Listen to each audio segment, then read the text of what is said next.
HeyMax and the United Arab Emirates, the complete strategic analysis. This is an independent analysis of HeyMax and the UAE, researched in August 2026 from public sources. It is the fifth volume in a series that has examined a hostile market HeyMax entered, a home market it must keep, a market it should not yet enter, and a market it entered and abandoned. The Emirates are a different animal again. A greenfield question with a negative prior. HeyMax has never operated here, and yet it has already held both of this country's flag carrier programs as transfer partners and cut both of them on the same day in June 2026. That combination makes this the strangest commission of the series. The UAE offers, by some distance, the richest per-user economics of any market HeyMax could touch. Uncapped credit interchange, affiliate rates that run to 9%, an affluent expat class the size of Singapore's entire base on 5-year tenures that make portable currency the unspoken demand, and the world's busiest international airport as a flywheel. It also offers an incumbent that already runs HeyMax's 2 core mechanics itself, and a record in which HeyMax's only Gulf experiment ended with the company walking away. Same ground rules as every volume, sources for every claim, labels on every estimate, method explained wherever a finding rests on reading production code, absences documented precisely. 20 chapters. At the end, a verdict, the falsifiers, and what 5 volumes now say about where open loyalty wins. Let's begin. Chapter 1, 2 markets in 1 country. The United Arab Emirates is the first market in this series that is really 2 markets wearing 1 flag, and nothing about HeyMax's UAE question makes sense until they are pulled apart. On top sits an affluent professional economy of perhaps 1.5 to 2 million people, Singapore-sized in headcount, richer per head, fenced off by the minimum salary rules of the banking system itself.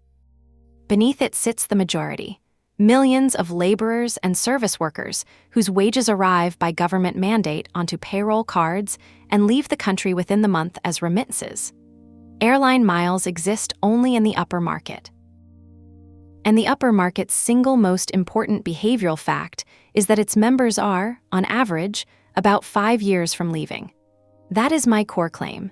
The UAE's addressable loyalty market is a Singapore-sized expatriate professional class on a 5-year clock, and the product that fits a customer on a 5-year clock is not loyalty at all. It is portability. Here is the working.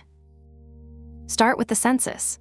The UAE's population stood at roughly 11.35 to 11.44 million in 2025, depending on which estimate you take, and 88 to 89% of those residents are foreign nationals, the highest expatriate share of any significant economy on Earth. Indians alone number about 4.36 million, more than a third of the entire country. Pakistanis, Bangladeshis, and Filipinos add millions more. The counts run past 200 nationalities.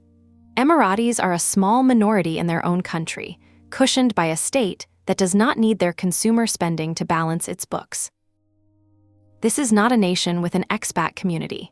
It is an expat economy with a national custodian and every consumer business in it, banks, airlines, malls, apps, serves foreigners by arithmetic necessity.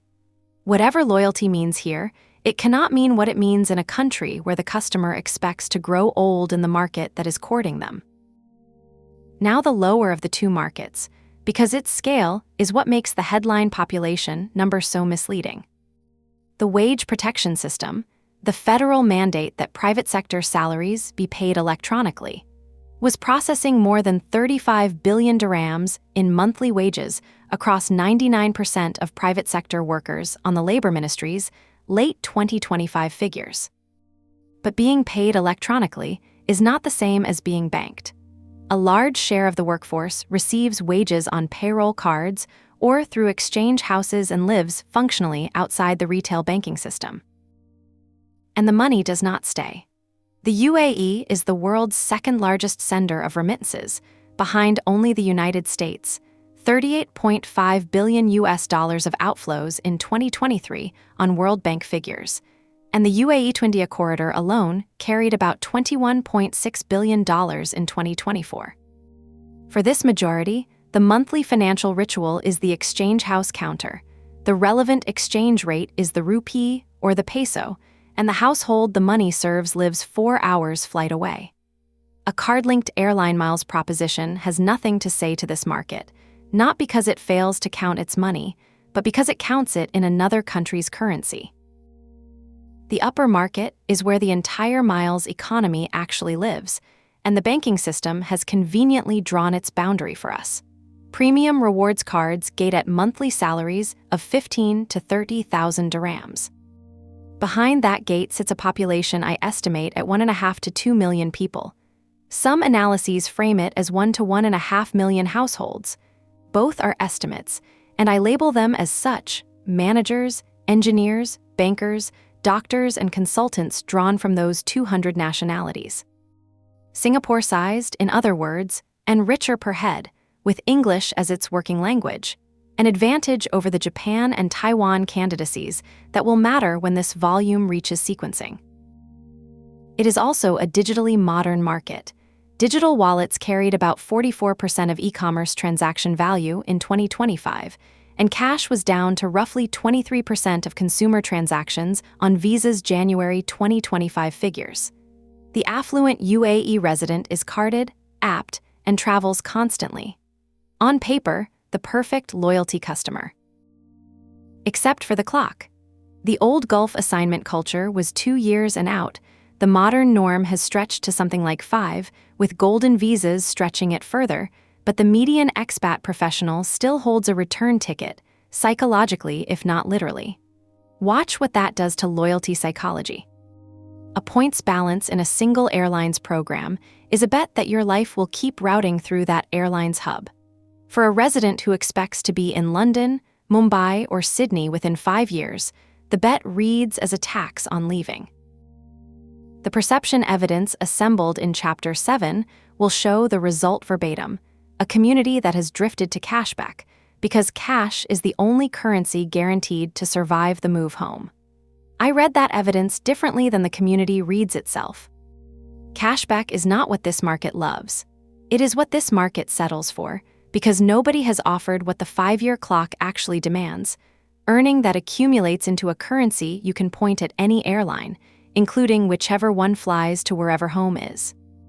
Portability is the latent demand of the entire upper market, and as of this writing, it is unserved and unarticulated by any local player. What keeps that demand warm is the airport. Dubai International handled 95.2 million passengers in 2025, the highest international passenger traffic any airport has ever recorded, up from 92.3 million the year before, and the world's #1 international hub every year since 2014. Air travel here is not an aspiration, it is infrastructure. The expat majority treats the annual trip home as ritual. The professional class layers leisure and business flying on top.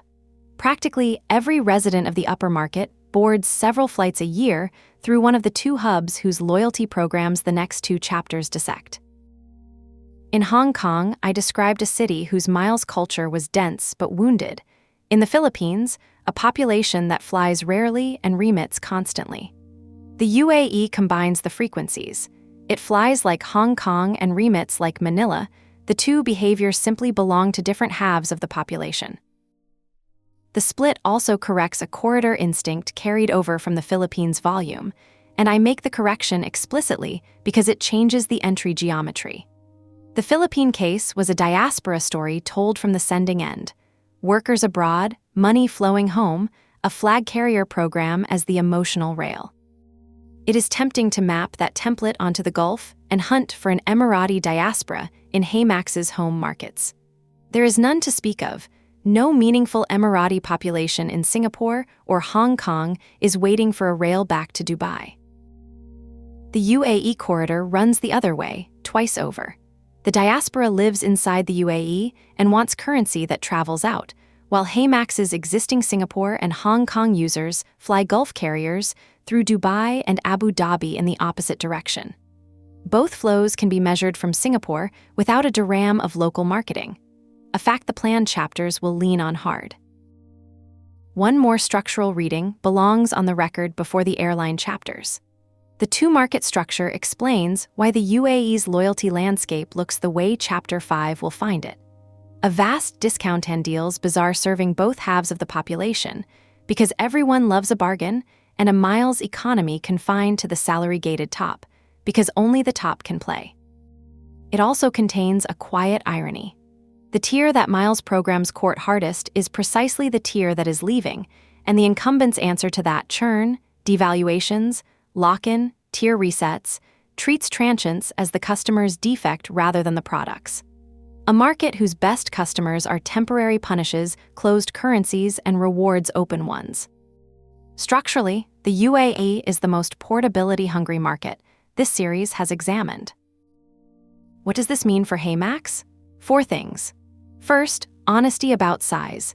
The addressable market is 1.5 to 2 million people, not 11.5 million, a Singapore-sized wedge, though Chapter 11 will show it carries the best per-user economics of any market or candidate in the series. Second, the product-market fit argument writes itself. A 5-year clock plus documented single-program fatigue equals demand for exactly the portable, multi-program currency HeyMax sells, and no bank, telco, airline, or app in the country currently articulates that pitch. Third, the lower market is out of scope for version 1.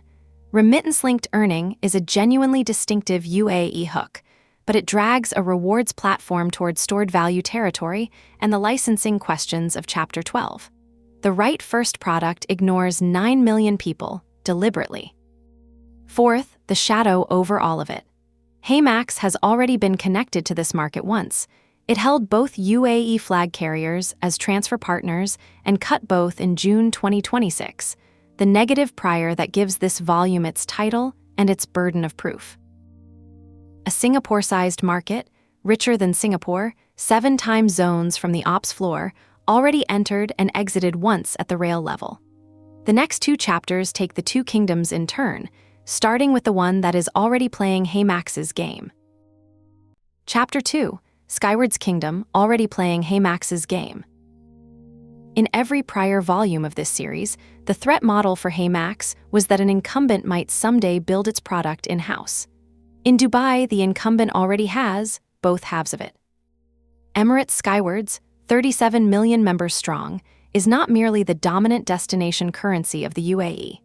It operates, first-party and at scale, the 2 mechanics HeyMax's entire model rests on: card-linked everyday earning through Skywards Everyday, and an affiliate shopping mall through Skywards Miles Mall. That is my core claim. The UAE is the first market this series has examined where the dominant airline is the direct operator of HeyMax's own category, and it pairs that occupation with a rolling devaluation ledger that simultaneously manufactures the fatigue an open alternative could harvest. Kingdom and grievance in one program. Here is the working. The scale first. Skywards crossed 37 million members worldwide at its 25th anniversary in September 2025. A program launched in the year 2000, spanning some 190 countries, and freshly named Best Global Airline Loyalty Program at the 2025 International Loyalty Awards. More important than the headline is the consolidation beneath it. When Fly Dubai's old program, called Open, was retired, Fly Dubai was folded into Skywards, making one currency the loyalty language of both Dubai carriers, full service and low cost alike, across a combined network of well over 200 destinations. Australia gave this series a duopoly. Dubai runs a monarchy. There is no second Dubai currency to defect to, no velocity gathering the restless. The nearest thing to an alternative sits in Abu Dhabi and is the subject of the next chapter. Within its home emirate, Skywards is not a competitor in the loyalty market. It is the loyalty market, with the state-aligned aviation complex of Emirates, Fly Dubai and Dinata behind it.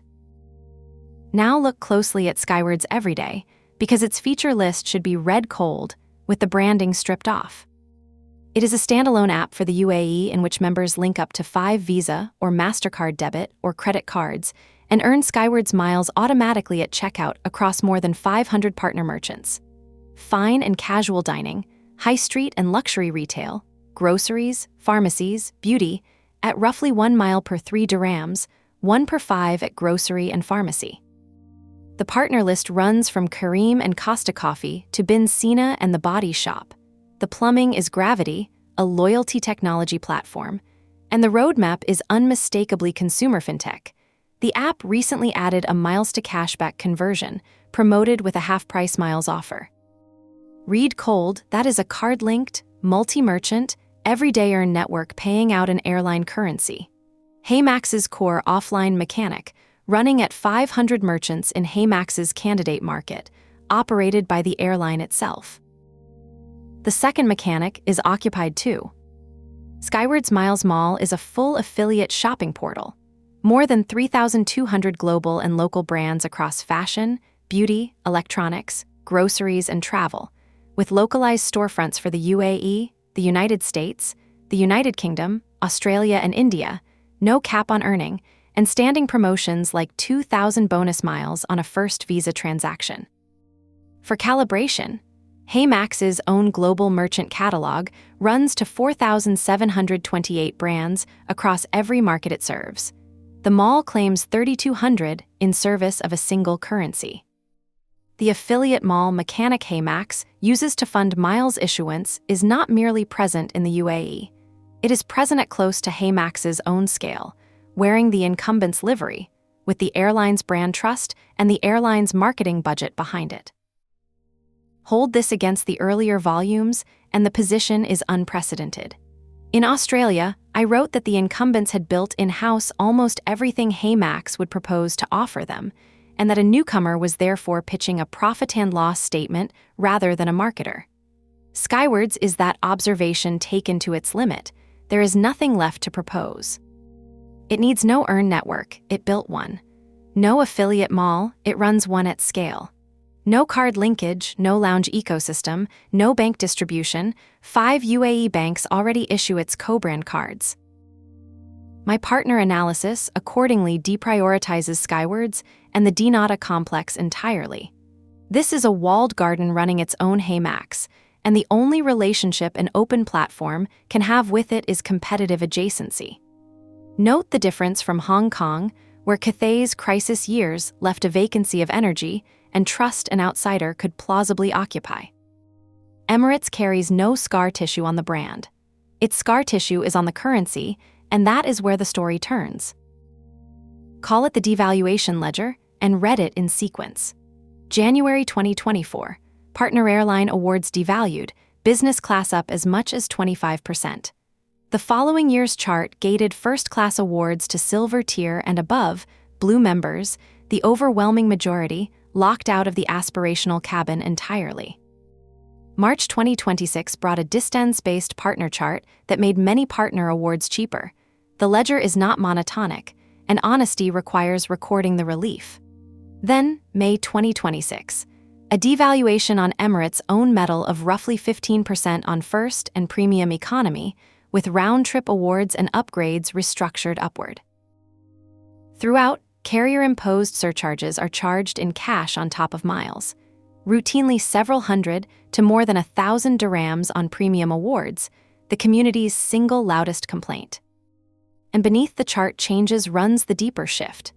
Emirates moved to dynamic award pricing, a change documented, in one of this volume's neater ironies, by HeyMax's own blog in November 2025, which walked readers through Emirates, Etihad and Fly, Dubai going dynamic at a time when HeyMax still operated transfer rails into 2 of the 3.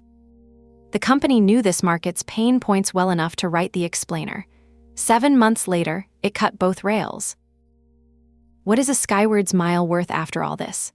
The local consensus brackets it between half a fil and about 4 fils depending on redemption, with 2 fils the sensible planning baseline, and at 2 fils, a 1 mile per dollar co-brand card returns roughly 0.5% on spend, which plain cashback cards beat without trying. The Points Guy's August 2026 valuations put Skywards at 1.2 US cents, level with Etihad Guest, and below the 1.4 to 1.45 cents of Avios and Aeroplan. The premium cabin outliers, 12 fils a mile on a well-chosen business redemption, keep the dream alive, and the dream is what the program actually sells. An Emirates first redemption is the bragging rights currency of affluent Dubai, the way a sweets redemption is in Singapore. A cultural rhyme with crease flyer that counts as a familiarity advantage for anyone arriving from that market. But between the dream and the baseline sits an economy-class reality that cashback beats, and the sophisticated end of the market has noticed. A program this dominant, devaluing this steadily, produces a specific emotional residue. Not defection, within Dubai there is nowhere to defect to but fatigue. The community record Chapter 7 assembles says it verbatim: constant devaluation, better to earn cashback and simply buy miles when needed. Meanwhile, the machine keeps compounding, tier chasers keep chasing, and the airport feeds the program 95 million passengers a year. In Australia, I called devaluation weather, complained about, priced in, endured. Dubai's version is drier still, because the weather never changes and there is no other city. But there is one difference in the exposed population. Australians hold 2 currencies and a lifetime in the market. Dubai's professionals hold 1 currency and a 5-year clock, and Chapter 1 established what transience does to tolerance for closed currencies. The fatigue is real, it is documented, and it has no outlet. What does this mean for HeyMax? 3 things. First, Skywards is not a partner and should not be pitched. Like Qantas in the Australia volume, it needs nothing from anyone, and unlike Qantas, it already operates the exact product an aspiring partner would propose. Any UAE strategy that budgets time for a Skywards conversation is wasting it. Second, the first-party occupation raises the education burden rather than lowering it. To the extent Shop to Earn exists in UAE consumer consciousness at all, it exists as a Skywards feature, which means the category's only local expression deepens lock-in instead of teaching openness. And Chapter 7 will argue that category education, not brand substitution, is the real entry problem. Third, and this is the demand side of the whole volume, every gated first seat, every cash surcharge, every dynamic repricing manufactures customers for precisely what an open platform sells. The kingdom's own subjects, restless and 5 years from leaving, are the market.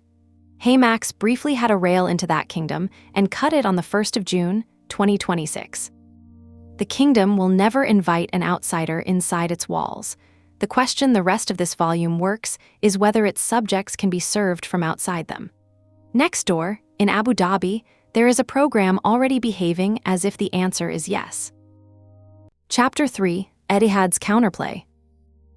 Etihad Guest is the structural opposite of everything the last chapter described, and for HeyMax it is the most important loyalty program in the Gulf. 10 million members, a fraction of Skywards' global role, attached to a challenger airline that has answered its rival's devaluation arc by moving in the opposite direction. Cheaper awards, broader redemption, personalization. And beneath the consumer program sits the real asset. An industrialized points exchange of roughly 60 partners that already ingests essentially every bank currency in the United Arab Emirates. My core claim, the UAE's number 2 behaves like an open network, the rarest and, for HeyMax, most valuable disposition this series has encountered, and it happens to be a program HeyMax has already signed once and already cut. The anchor of any UAE strategy is not a new deal. It is a restoration. Here is the working. Take the consumer program first. Etihad Guest's 2025 revamp was announced alongside the 10 million member milestone and reads like a deliberate inversion of the Skywards ledger. Redemption rates reduced, every seat on every flight made redeemable with miles, the old guest seat rebranded as a Saver Award, a new status tier, and custom benefits, the first Middle Eastern airline to let members configure their own perks. It ran a year-long extraordinary challenge through May 2026, with a 5 million mile first prize pegged to 15 new destinations. Where Chapter 2's kingdom taxes its subjects, the challenger courts them. The direction is strategy, not sentiment.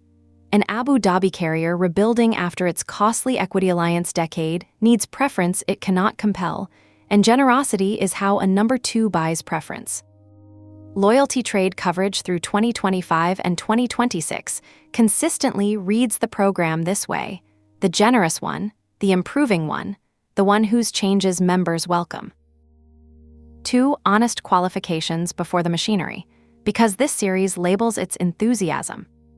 First, the generosity is directional, not absolute. The Points Guy's August 2026 valuations put Etihad Guest at 1.2 US cents a mile, exactly level with Skywards, and below Avios and Aeroplan at 1.4 to 1.45, so the revamp has not yet translated into a premium market valuation of the currency itself. Second, Etihad joined the same dynamic pricing turn as its neighbors. HeyMax's own November 2025 blog post cataloged Emirates, Etihad and Fly Dubai going dynamic together. The challenger plays the same modern revenue-managed game as everyone else. It simply plays it with a friendlier face, cheaper awards at the margin, and, the part that matters most for this analysis, an open door. Because the door is the asset. Etihad Guest operates a points exchange of roughly 60 partners, and the roster reads like the phone book of UAE finance. Emirates NBD Plus, First Abu Dhabi Bank's FAB Rewards, a DCB Touchpoints, Mashreq Vantage, RAK Rewards, with Dubai Islamic Bank, Commercial Bank of Dubai and National Bank of Fujairah alongside, plus American Express membership rewards at 1-to-1. Essentially, every meaningful bank currency in the country has a pipe into Etihad Guest. Beyond banking, the machine ingests Share, Majid Al Futtaim's program, Smiles from E-End, the former Etisalat, ADNOC Rewards, Revolut, and Built, and it runs a reciprocal earn and redeem deal with Air Arabia's Air Rewards, the Sharjah low-cost program. Etihad has industrialized the act of signing exchange partners the way Emirates industrialized the act of signing merchants.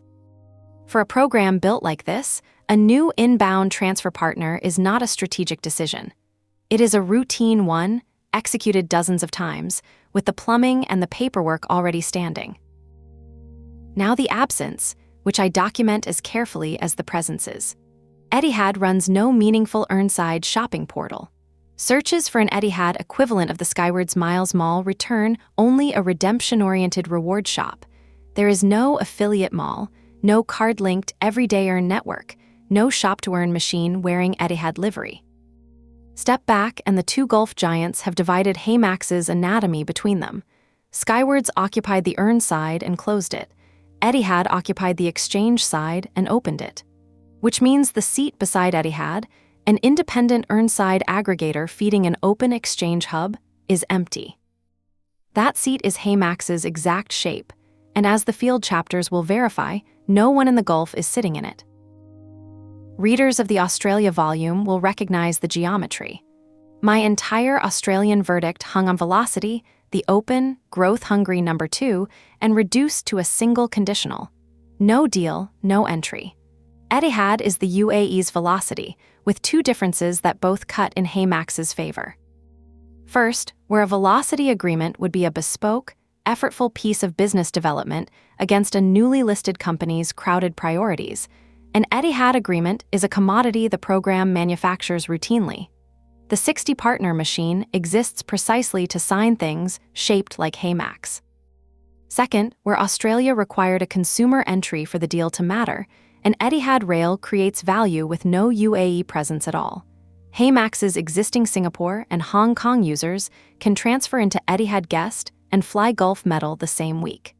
The Australian condition was a gate HeyMax had to reach. The Etihad condition is a switch HeyMax has already wired once. Because, and this is the fact that gives the volume its title, the rail existed. Etihad Guest was a live HeyMax transfer partner until the 1st of June, 2026, when it was removed along with Emirates Skywards and 15 other programs in the sunset of the cash for Miles mechanism. Mile Lion's rundown of the cull on the 18th of May confirms Etihad Guest by name, and shrugged the removals off as programs readily available elsewhere that were not a great use of max miles. Chapter 8 dissects the mechanics in full. What matters here is the character of the cut.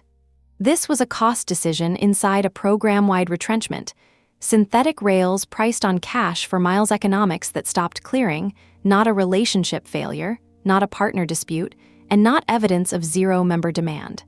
That distinction is load-bearing. A restoration would be structurally different from what was cut.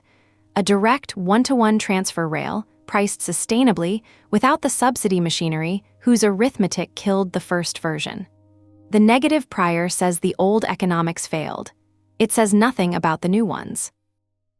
One corridor correction carried forward from Chapter 1 because it bears directly on how this deal should be sized. The Philippine volume's anchor logic was Mabuhay-shaped, a diaspora abroad, emotionally tethered to a home country carrier. Etihad is not Mabuhay-shaped. There is no Emirati diaspora in Singapore or Hong Kong for a rail to serve, and anyone mapping the Philippine template onto this deal will size it wrong. The demand runs the other way, twice over. Expatriates inside the UAE wanting a portable currency, and HeyMax's home market users flying Gulf carriers through Abu Dhabi. Note, too, who is already standing in the region. Of HeyMax's roughly 24 live transfer partners, 24 as of August, the Gulf is covered by Qatar Privilege Club, actively promoted with transfer bonuses, and by exactly one UAE domiciled program. Air Arabia's Air Rewards of Sharjah, whose network reaches no closer to HeyMax's home markets than Kuala Lumpur and Bangkok. The bones of a Gulf corridor already exist inside the product. The spine, a full-service Abu Dhabi anchor, is precisely the piece that was cut. What does this mean for HeyMax? Etihad guest ranks first among prospective partners in my analysis, and the reasoning now stands assembled. Open by institutional habit, generous by strategic necessity, absent from the earn side where HeyMax lives, already proven signable by HeyMax itself, and reachable from Singapore without a consumer launch. The move is a restoration in months 0 to 6. Reopen the direct rail, instrument it properly, and measure transfer demand in both directions against bars stated in advance. The risk deserves symmetrical honesty.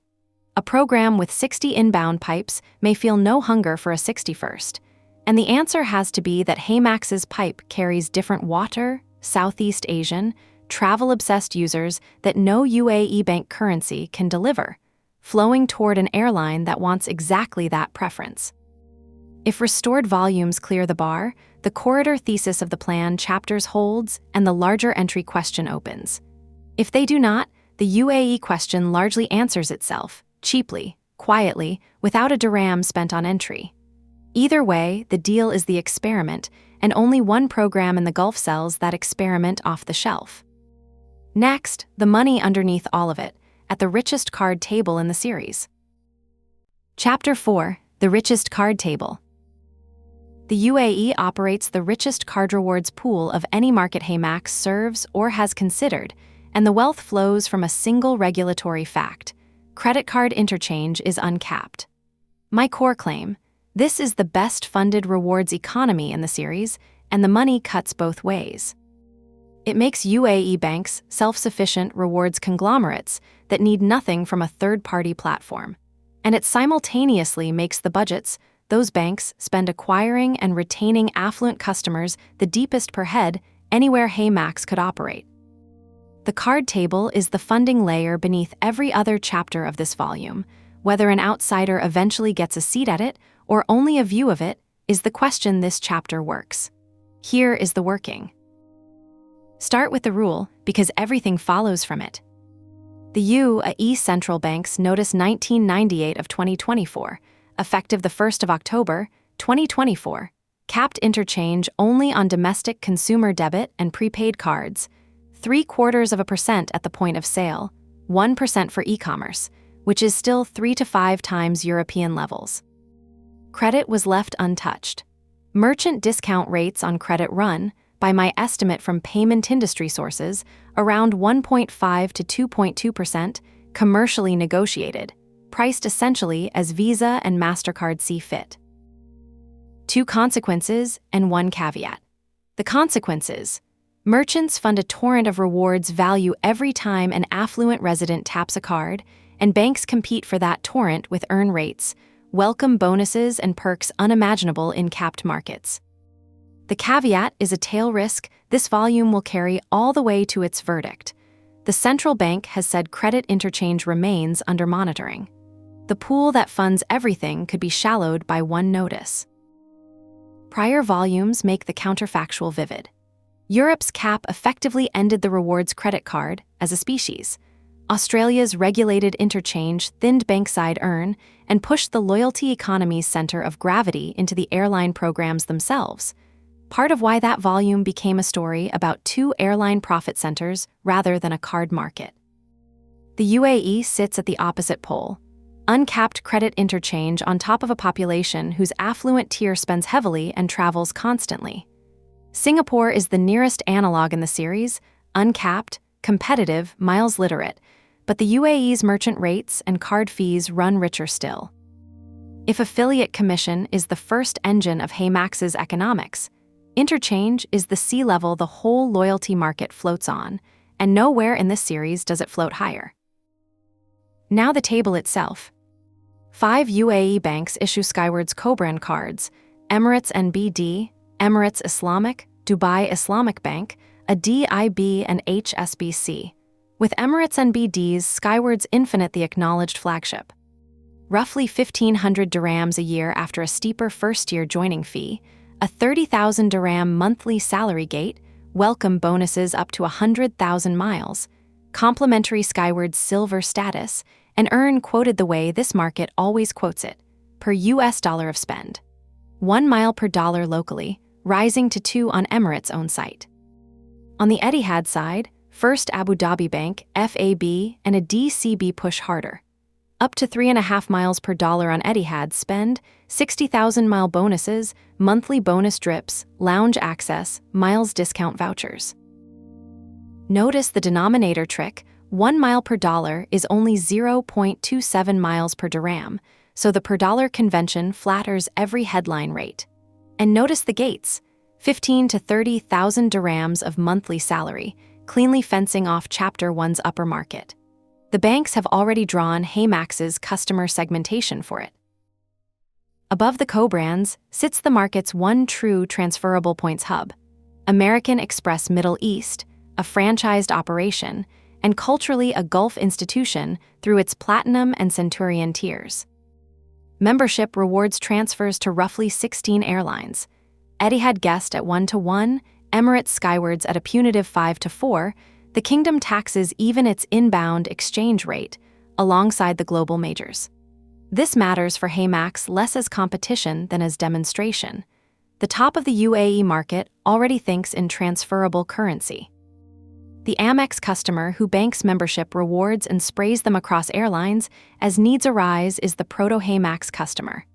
The behavior exists. What does not exist is the accessible version of it, ungated by salary rules and franchise fees, funded by shopping rather than swipe volume alone. Then comes the arithmetic that disciplines all this generosity. At Chapter 2's planning baseline of 2 fils per Skywards mile, a 1 mile per dollar card yields roughly 0.5% back on spend, and the UAE's cashback cards clear that bar without effort, which the community has thoroughly noticed. The Card Optimizer forums this volume returns to in Chapter 7 are cashback first, miles second. Rich interchange, in other words, does not automatically buy rich miles value. It buys banks the freedom to fund whatever wins customers, and increasingly what wins is cashback, fee waivers, and bundled subscriptions rather than a devaluing airline currency. The wealth of the table is real. The share of it reaching the customer as durable travel value is the gap, and gaps in rich markets are where platforms live. Why then do UAE banks not need HeyMax? Because interchange this rich funds vertical integration. Emirates NBD alone operates an entire lifestyle stack, the Emirates NBD X app, a lifestyle portal of dining and travel offers, a rewards app, card-linked merchant deals. Every major issuer bundles free subscriptions, a year of Kareem Plus here, a membership to Noon One there, the subscription tier of the marketplace Noon as ordinary card furniture. And the white label machine behind many bank lifestyle perks is the entertainer's business-to-business arm, building rewards apps under the bank's own brands, as the next chapter details. A UAE bank that wants an earn network builds one, buys one white label, or bundles one. A third-party platform pitching UAE banks in year one would be solving a problem they do not believe they have. Which is why my partner ranking deprioritizes the co-brand issuers and Amex Middle East as platform partners entirely, and admits exactly one bank, Mashrek's digital arm NEO, at 10th of 10, on a horizon of 18 months and beyond. And yet the same wealth is why their budgets might want it anyway, eventually. Uncapped Economics funds ferocious acquisition competition for the same 1.5 to 2 million salary-gated customers, and that spending currently flows through lead generation comparison sites. YallaCompare alone compares more than 200 cards, which pay the applying customer nothing. The Get Paid to Apply mechanic HeyMax runs at home, Max Miles for card applications, has no UAE practitioner. I document that absence as carefully as any other in this volume. A platform delivering verified affluent applicants and paying them in a portable currency would be selling into the deepest per-customer acquisition budgets this series has measured, the moment it has an audience to deliver. That conditional is the whole point. Audience first, through the corridor of the previous chapter, bank monetization later, as a consequence. Banks are the funding environment of version 1, not its customers. What does this mean for HeyMax? 4 beats. First, per-user economics. Uncapped interchange plus affluent density is the substrate for Chapter 11's finding that the UAE monetizes better per user than any market in the series, and WEO Bank's profitable first-year precedent shows how fast this market pays back a product it decides to adopt. Second, sequencing. Banks fund the ecosystem but are not version 1 partners. The early revenue engine is affiliate commission and later application bounties, not bank deals, however tempting the logos. Third, the Amex demonstration. Transferable points behavior already exists at the top of this market, locked behind salary gates and franchise fees, which means HeyMax's pitch is not a foreign concept, but a democratization of a locally prestigious one. Fourth, the tail risk, stated plainly. A single central bank notice extending caps from debit to credit would compress every rewards budget in the country at a stroke, and any entry case must be priced to survive that scenario. The money at this table is the best in the series. It is also one regulator's signature away from ordinary. Next, where everyday spending actually lives, the Deals Bazaar. Chapter 5, The Deals Bazaar. The UAE runs the deepest discount culture of any market in this series, a bazaar layered from a 25-year-old 2-for-1 institution through a telco super app, mall and fuel currencies with multi-million memberships, down to bank bundled delivery subscriptions, and every stall in it sells variations of the same commodity, discounts and closed points. My core claim, the field HeyMax would enter is more crowded at the deals layer than any prior volume, and completely empty at the layer HeyMax actually occupies. Nowhere in the bazaar can a consumer convert everyday spending into an open, transferable travel currency. Crowded market, no exit. The distinction between those two layers decides whether the UAE reads as saturated or wide open, so this chapter walks the stalls one by one. Here is the working.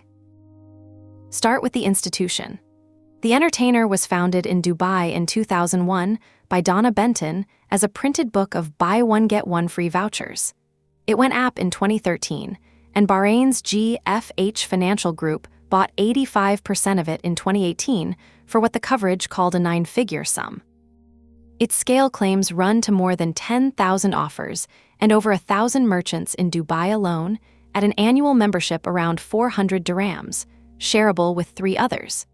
At the peak of its consumer era, it reckoned the average Dubai customer saved more than 6,000 dirhams a year. 2 things make it more than a coupon book. Culturally, it normalized bargain hunting across every class of a status-conscious city. Checking for a deal before dining out is mainstream behavior here, which is genuine cultural ground for any deals-adjacent product. Structurally, its center of gravity has shifted to a white-label business-to-business arm that builds rewards and engagement apps under other brands. Many UAE bank lifestyle perks, including the free entertainer subscriptions bundled with premium cards, ride on its rails. The entertainer is both a stall in the Bazaar and the scaffolding under several others. What it is not anywhere in the model is an earn product. It sells discounts for a fee. No ledger, no currency, no exit. The scale leader is Smiles by E and being the former Etihad. It is the telco's lifestyle super app, with more than 5.5 million registered users, 6,500 participating brands, and more than 15,000 partner outlets. Food and grocery delivery, home services, bill pay, daily personalized deals, a paid unlimited tier. By user count, it is the single biggest owner of mass-market daily deals behavior in the country. And it carries the concentration datum that shadows this volume's partner math. And also holds just over half of Careem's super app, which means one telco sits behind the two biggest daily reward surfaces in the UAE. That is why my partner analysis flags Careem's reach as conflicted and deprioritizes Smiles outright as gatekeeper territory. As a currency, Smiles points are a closed telco loop.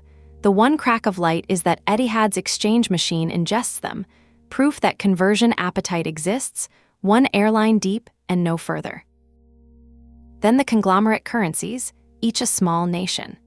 Landmark Shukran claims 7 million UAE members, billed as the region's largest retail program.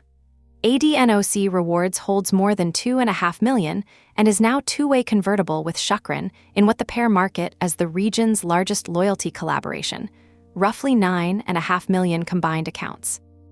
Share Majid Al Fudaim's program spans Carrefour, 16 malls holding 2,300 stores, Vox Cinemas, and Ski Dubai. Al Fudaim's Blue covers IKEA, Ace, and Marks & Spencer, with a first Abu Dhabi Bank co-brand card attached.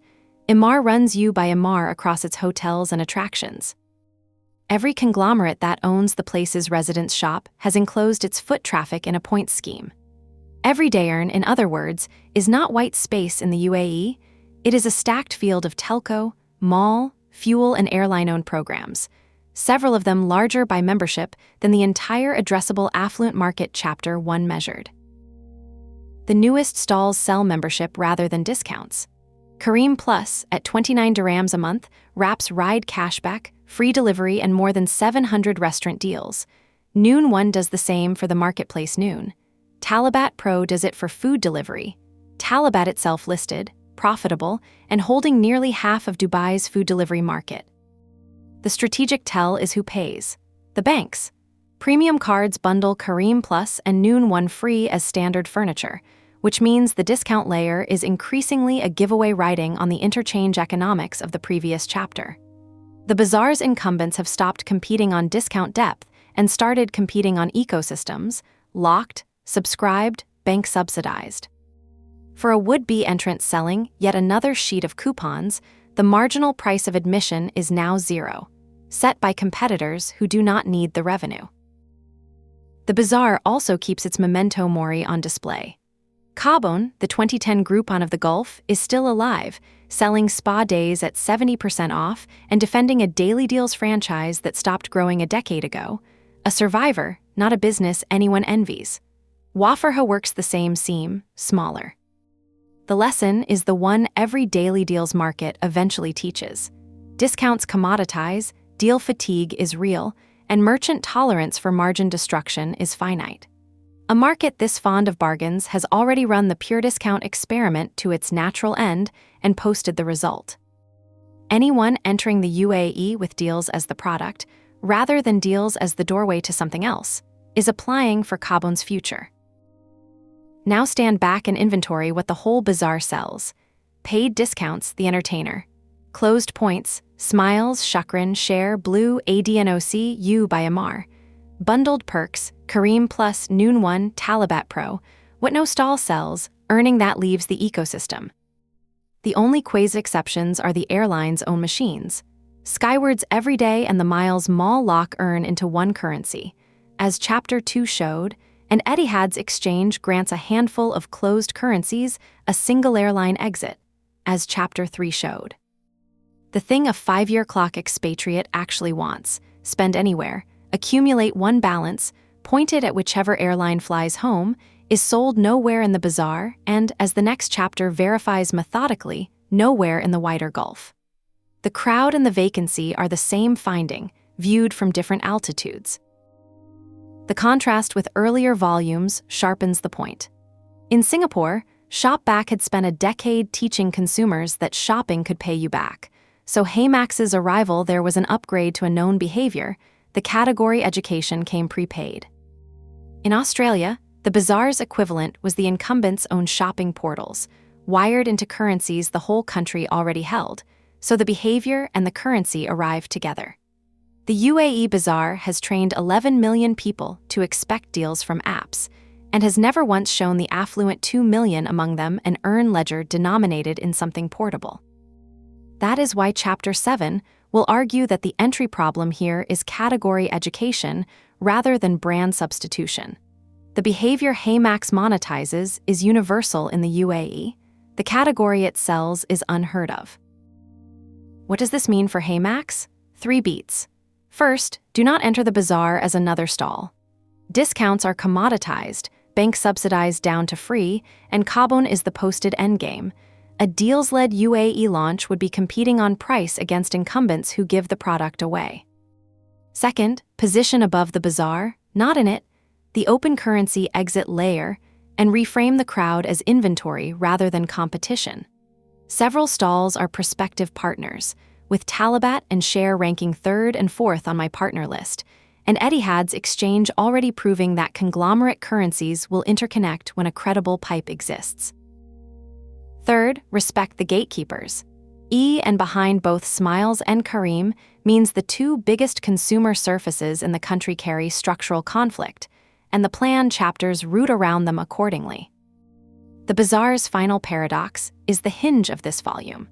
It proves UAE consumers will organize their daily lives around getting more for their money, and it proves that in 25 years of ferocious deal-making, nobody has offered them the one deal HeyMax sells.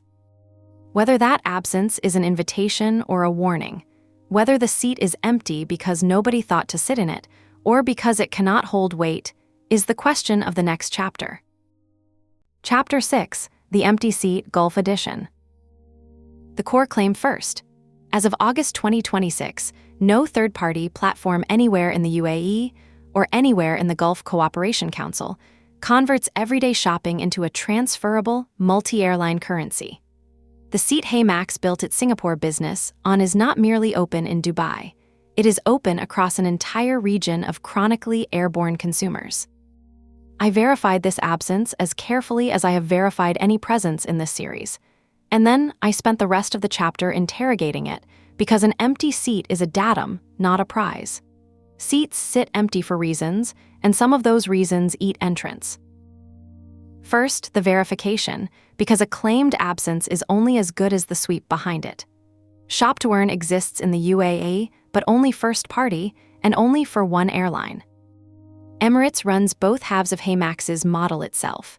Skywards Everyday, a card-linked earn app that lets members link up to 5 Visa or MasterCard cards and collect roughly a mile per 3 dirhams spent at more than 500 UAE merchants, built on the Gravity loyalty platform. And Skywards Miles Mall, an affiliate shopping portal spanning more than 3,200 brands. The mechanics exist in this market, in other words, operated by the incumbent, feeding a single closed currency. Etihad, by contrast, runs no meaningful earnside shopping portal at all. I searched for one and found nothing, an absence I document rather than assume. Now the internationals, because the obvious question is why none of them has planted a flag. Shopback, HeyMax's nearest structural cousin and the best resourced player in the wider category, is verifiably not in the UAE. Its 13 markets run from Australia and Singapore through Taiwan, Vietnam, the United States, and Germany. No Middle Eastern market appears anywhere, and my sweep found 0 entry signals, no announcements, no job postings, no press. The search noise that suggests otherwise turns out to be Emirates flight cashback offers on Shopback's Asian storefronts, which is a lesson in reading hits before counting them. Rakuten serves American and Canadian shoppers. Top cashback sites target the United Kingdom and the United States. Neither operates a UAE storefront. The regional incumbent analog is Cashback.me, Middle East focused, claiming roughly 450,000 customers and about $1 million in lifetime payouts, paid in cash via PayPal or bank transfer. Those are company-claimed figures, and I label them so, but take them at face value, and they still describe a rounding error. $1 million of cumulative payout across a whole region over the platform's whole life is smaller than what a single funded operator would expect to move in a good quarter. The comparison layer is no different. It monetizes users without paying them. YallaCompare compares more than 200 cards and sells the leads. Saucalmal, once the flagship comparison site, was absorbed into SHUAA's Yabai and became a financial education platform, and its founder, Ambereen Musa, is now Revolut's UAE chief executive, which is worth a sentence of its own as a signal of who is staffing up for this market. Bazaar's UAE arm compares insurance. Wigo, the Dubai and Singapore travel meta search with around 5 million monthly visits, pays its users nothing. The get paid to shop, get paid to apply mechanic that is HeyMax's daily bread has, on my sweep, no practitioner in the Emirates. So why is the seat empty? I can think of 5 candidate explanations, and they deserve to be tested rather than waved at.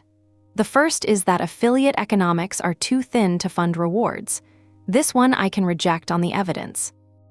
Amazon's UAE affiliate schedule pays a verified 2 to 9%, 9 on apparel, 8 on the general category, above the equivalent American rates, and the marketplace Noon pays up to 10.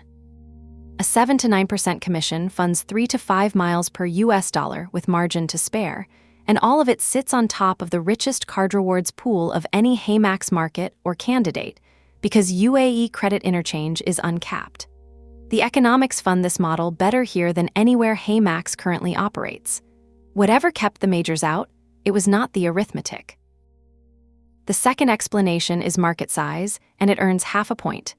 The UAE is 11.5 million people, but the addressable core, affluent, banked, point-scapable professionals is an estimated 1.5 to 2 million. That is Singapore-sized and richer per head. Small, but not too small, we built a profitable bank on the same base in 3 years. The third explanation carries more weight: first-party occupation. The airline most likely to anchor an open network in this market instead runs a closed one, competently, at scale.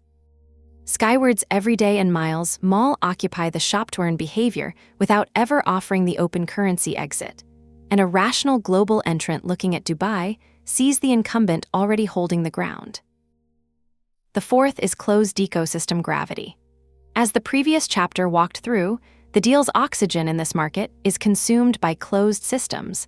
Smiles with its 5.5 million users, Kareem Plus and Noon One bundled free with bank cards, the entertainer wired into bank apps as white label plumbing. A population trained for 2 decades on discounts and closed points has never been shown an open currency exit, so nobody asks for one. The UAE credit card subreddit, sophisticated as it is, has never once discussed the category. The fifth is retail structure. UAE e-commerce runs at an estimated 9 to 14 billion US dollars of gross merchandise value. The state news agency put 2024 at 32.3 billion dirhams, but Amazon's UAE site, Noon and Carrefour together account for roughly half of it. The affiliate long tail that an online mall aggregates is short here. Malls still dominate offline spending, and cash still carries about a quarter of e-commerce value. Fewer independent shelves mean a thinner aggregation opportunity, and a gatekeeper problem I return to in the economics chapters. Add these up and the emptiness stops looking like an oversight and starts looking like a structure. Sound economics, latent demand, but a category nobody has demonstrated in a market where the strongest natural anchor runs the play for itself, and the demand side has been educated into closed loops. The seat is empty the way a chess square is empty, legal to occupy, and covered by 3 pieces. Which brings me to the warning, and it is HeyMax's own. Australia was the emptiest, friendliest-looking seat in the company's roadmap. English-speaking, points-literate, formally launched in November 2023. As of my App Store probe on the 6th of August, the Australian listing shows 0 ratings, not few, 0, nearly 3 years after that launch. A seat can be claimed on paper and left empty in fact, and the market will not fill it for you. The Australia Volumes verdict formalized the lesson. No velocity deal, no entry, an empty seat without a local redemption anchor stays empty even after you sit in it. Read Shopback's absence through that lens, and it becomes properly double-edged. It is white space, and it is also a considered judgment by the category's best capitalized operator, with 13 markets of pattern recognition, that this seat was not worth the flight. Maybe Shopback is wrong. Its cash rebate model lacks the miles wedge that makes the UAE's fatigue with Skywards exploitable, and I will argue in the next chapter that the wedge is real. But everyone else was too slow is the most expensive sentence in expansion strategy, and I decline to write it without the caveat attached. What this means for HeyMax. The empty seat is real, regionally wide, and verified to a standard I am comfortable defending. No platform in the GCC pays shopping out in portable, multi-airline miles, and the economics that would fund one are the best in HeyMax's world. The lazy explanations for the emptiness fail, the structural ones do not, and they name the actual work. Category education from zero, an affiliate shelf dominated by 3 gatekeepers, and an incumbent running the closed version of the play with 37 million members. The Australian Ghost launch stands as the counterexample to flag planting. Claiming a market and occupying one are different acts, separated by a local anchor, a merchant network, and years of unglamorous seating. The empty seat, in short, is an argument, but it is an argument for the corridor-first probe this volume builds toward, not for a launch. Empty is a fact about the room. It is not yet a fact about the chair.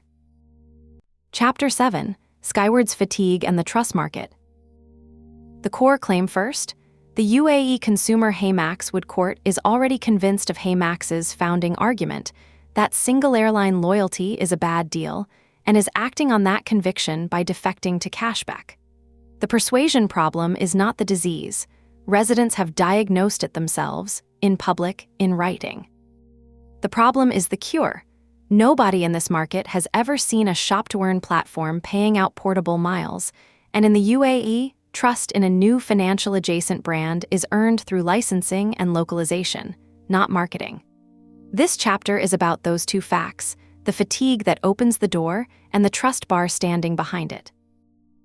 Start with the fatigue because it is documented in the residents' own words. The Dubai subreddit's archive, pulled through a public archive interface, reads like a support group for the loyalty burned. One post from 2023 advises that Emirates has pretty terrible earn and redemption rates for miles. If you want to get cash back, check out the RAK Bank World MasterCard or the Citibank Cashback Rewards Card. Another, from November 2024, says the constant Skywards miles devaluation has put an end to that. From January 2025 comes the quote I consider the single most important sentence in this volume's perception research.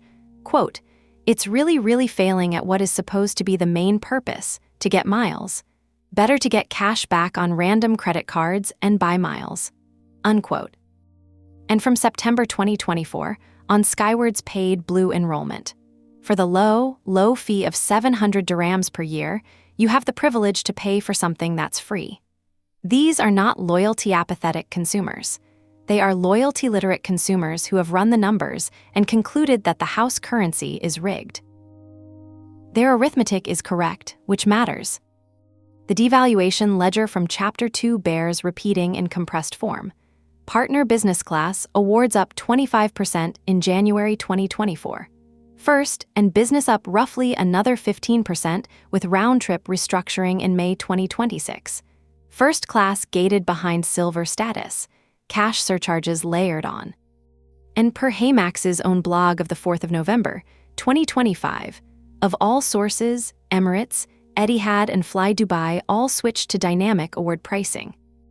The Points Guy's August 2026 valuations put both Skywards miles and Etihad guest miles at 1.2 US cents, below the 1.4 to 1.45 cent marks of Avios and Aeroplan. Community valuations of Skywards run from half a fil to just over 4 fils per mile, with about 2 fils as a sane planning baseline. The cynics on the Dubai subreddit are not wrong, they are early. Now add the structural layer underneath the cynicism. Churn. This is an 88% expatriate country where the average stay runs about 5 years. A Skywards balance is a bet that you will still be here and that the program will not devalue again before you redeem. A double wager residents have learned to decline. Cashback is portable by default. It leaves the country in your bank account. So the observed behavior, the UAE credit card subreddit optimizing a DCB 365 and HSBC Live plus cashback percentages while the miles cards take second billing, is not deal illiteracy. It is rational hedging by people who know they are temporary. And here is the thing the whole field has missed. There is a third option between depreciating lock-in and flavorless cashback, and it is precisely a portable, multi-program currency. Earn here, transfer to Qantas or British Airways or Air India when you leave or before. That proposition speaks directly to the expat churn anxiety that drives the cashback default, and on my entire sweep of this market, no local player has ever articulated it. The fatigue is the demand. It is simply demand without a named product. But demand meets a trust bar, and the UAE's trust bar has a specific shape. The instructive case is Weo Bank. Launched in 2022 with a DQ and E and the former Etisalat behind it, Weo posted revenue of 1.24 billion dirhams in its latest fiscal year, up 55%, net profit of 622 million dirhams, 57 billion dirhams in deposits, more than 270,000 personal customers, and a net promoter score of 76. Reddit sentiment runs about 3/4 positive, travelers praising its foreign exchange rates over cash, with the complaints concentrated on know your customer friction, which is itself a kind of compliment. 3 years from launch to one of the region's most trusted digital banks. The UAE rewards credible newcomers faster than almost any market in this series.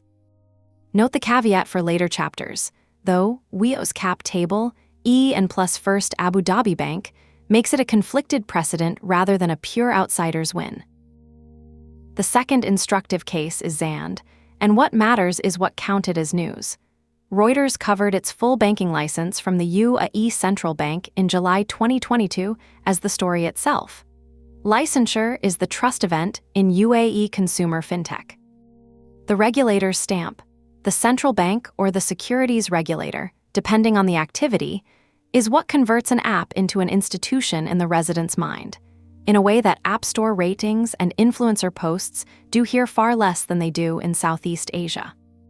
An unlicensed rewards app asking for card links and shopping data would fight uphill. One that has done its stored value exemption homework with the central bank, a theme Chapter 12 takes up, starts the conversation differently. 2 more precedents complete the picture. Amazon bought Sauk for roughly $580 million in 2017 and relaunched it as its UAE storefront. Consumers switched happily, which establishes that foreign origin carries no trust penalty if the entrant localizes and arrives credible. And Careem, built in Dubai, sold to Uber for $3.1 billion, its super app majority later taken by E, and proves the market can love a platform outright. The trust market, in short, is winnable quickly on known terms. License, localize, be real. One constraint deserves its own paragraph because it is unique in this series. In May 2025, the securities regulator introduced the Gulf's first finfluencer licensing regime. Anyone dispensing financial recommendations to an audience of 1,000 or more followers needs a license, with fees waived for roughly the first 3 years and penalties reaching fines and platform bans. Separately, the UAE's general influencer permit runs about 15,000 dirhams a year.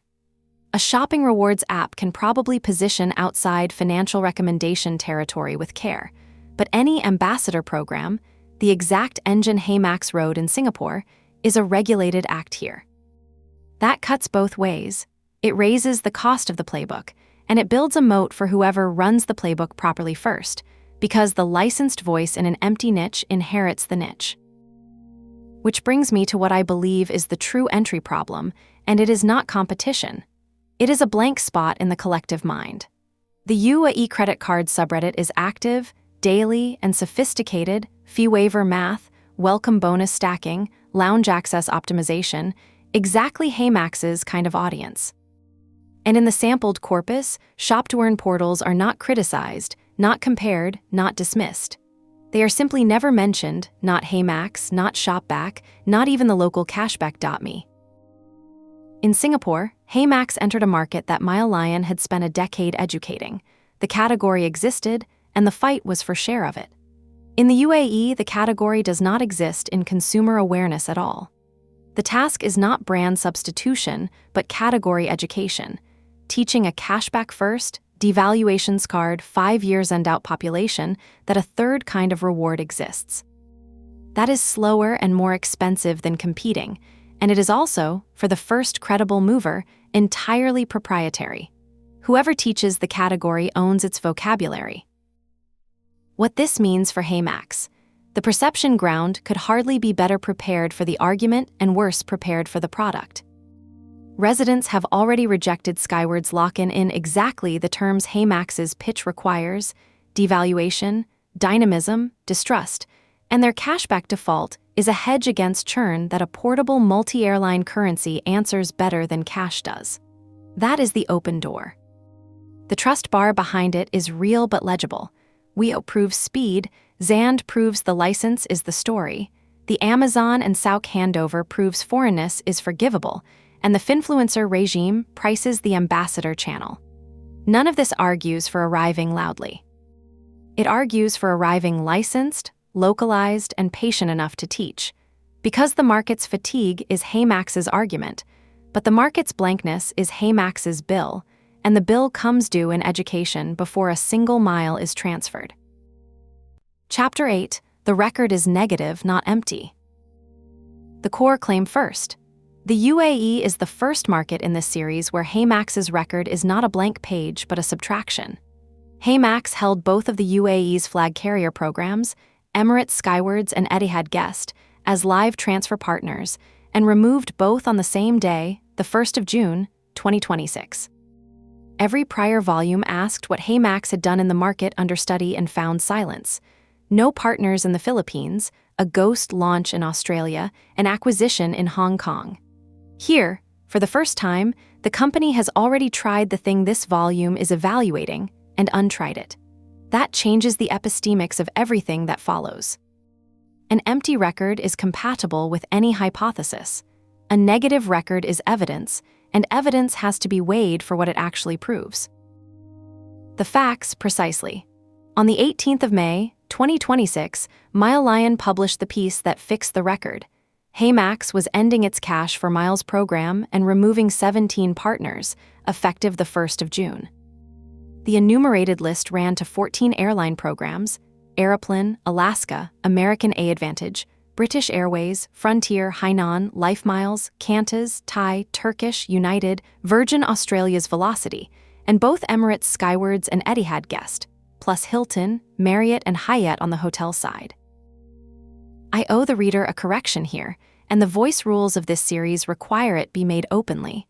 Earlier volumes worked from a partial list that named Emirates Skywards among the removals, but not Etihad Guest.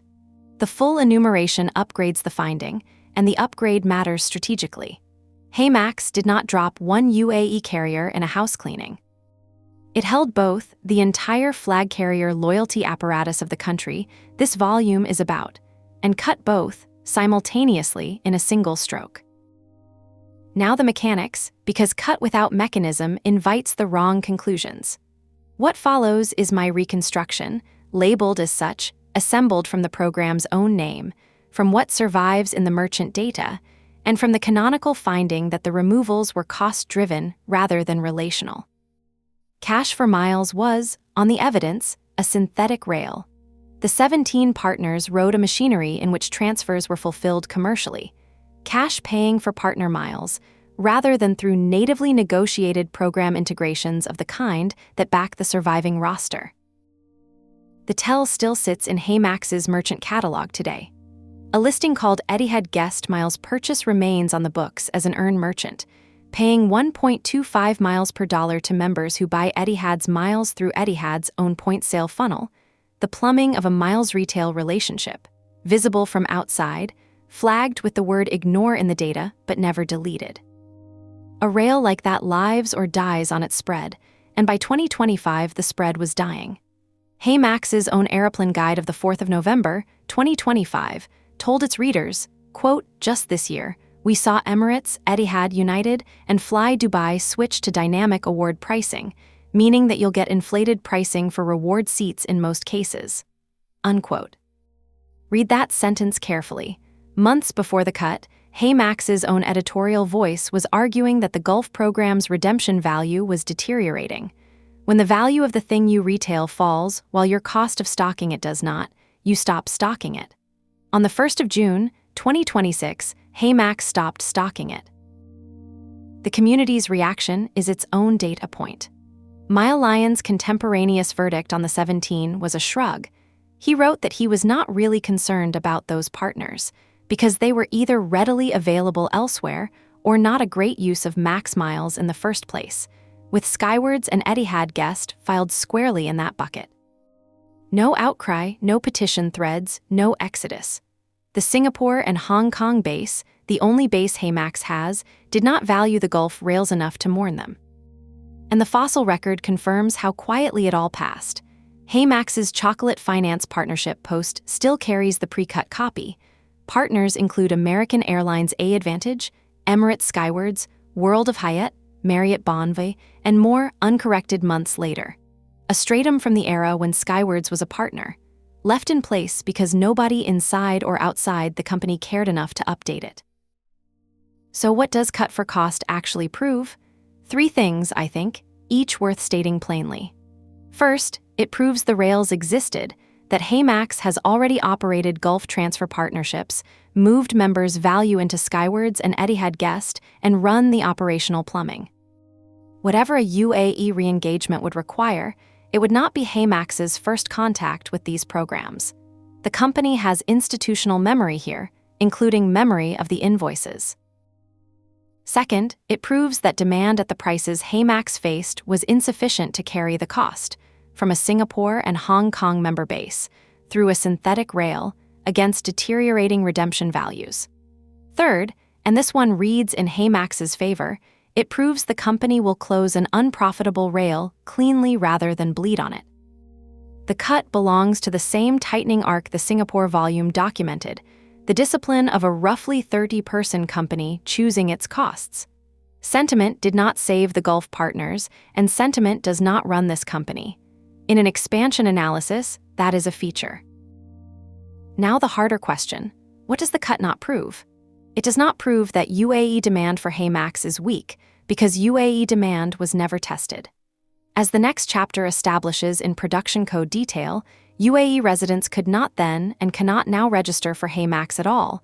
No UAE dialing code in the sign-up gate, no dirham handling, nothing. The Gulf rails were sold exclusively to Singaporeans and Hong Kongers, for whom Skywards and Etihad Guest are optional exotica. The one population for whom those 2 programs are the home currencies never got to vote.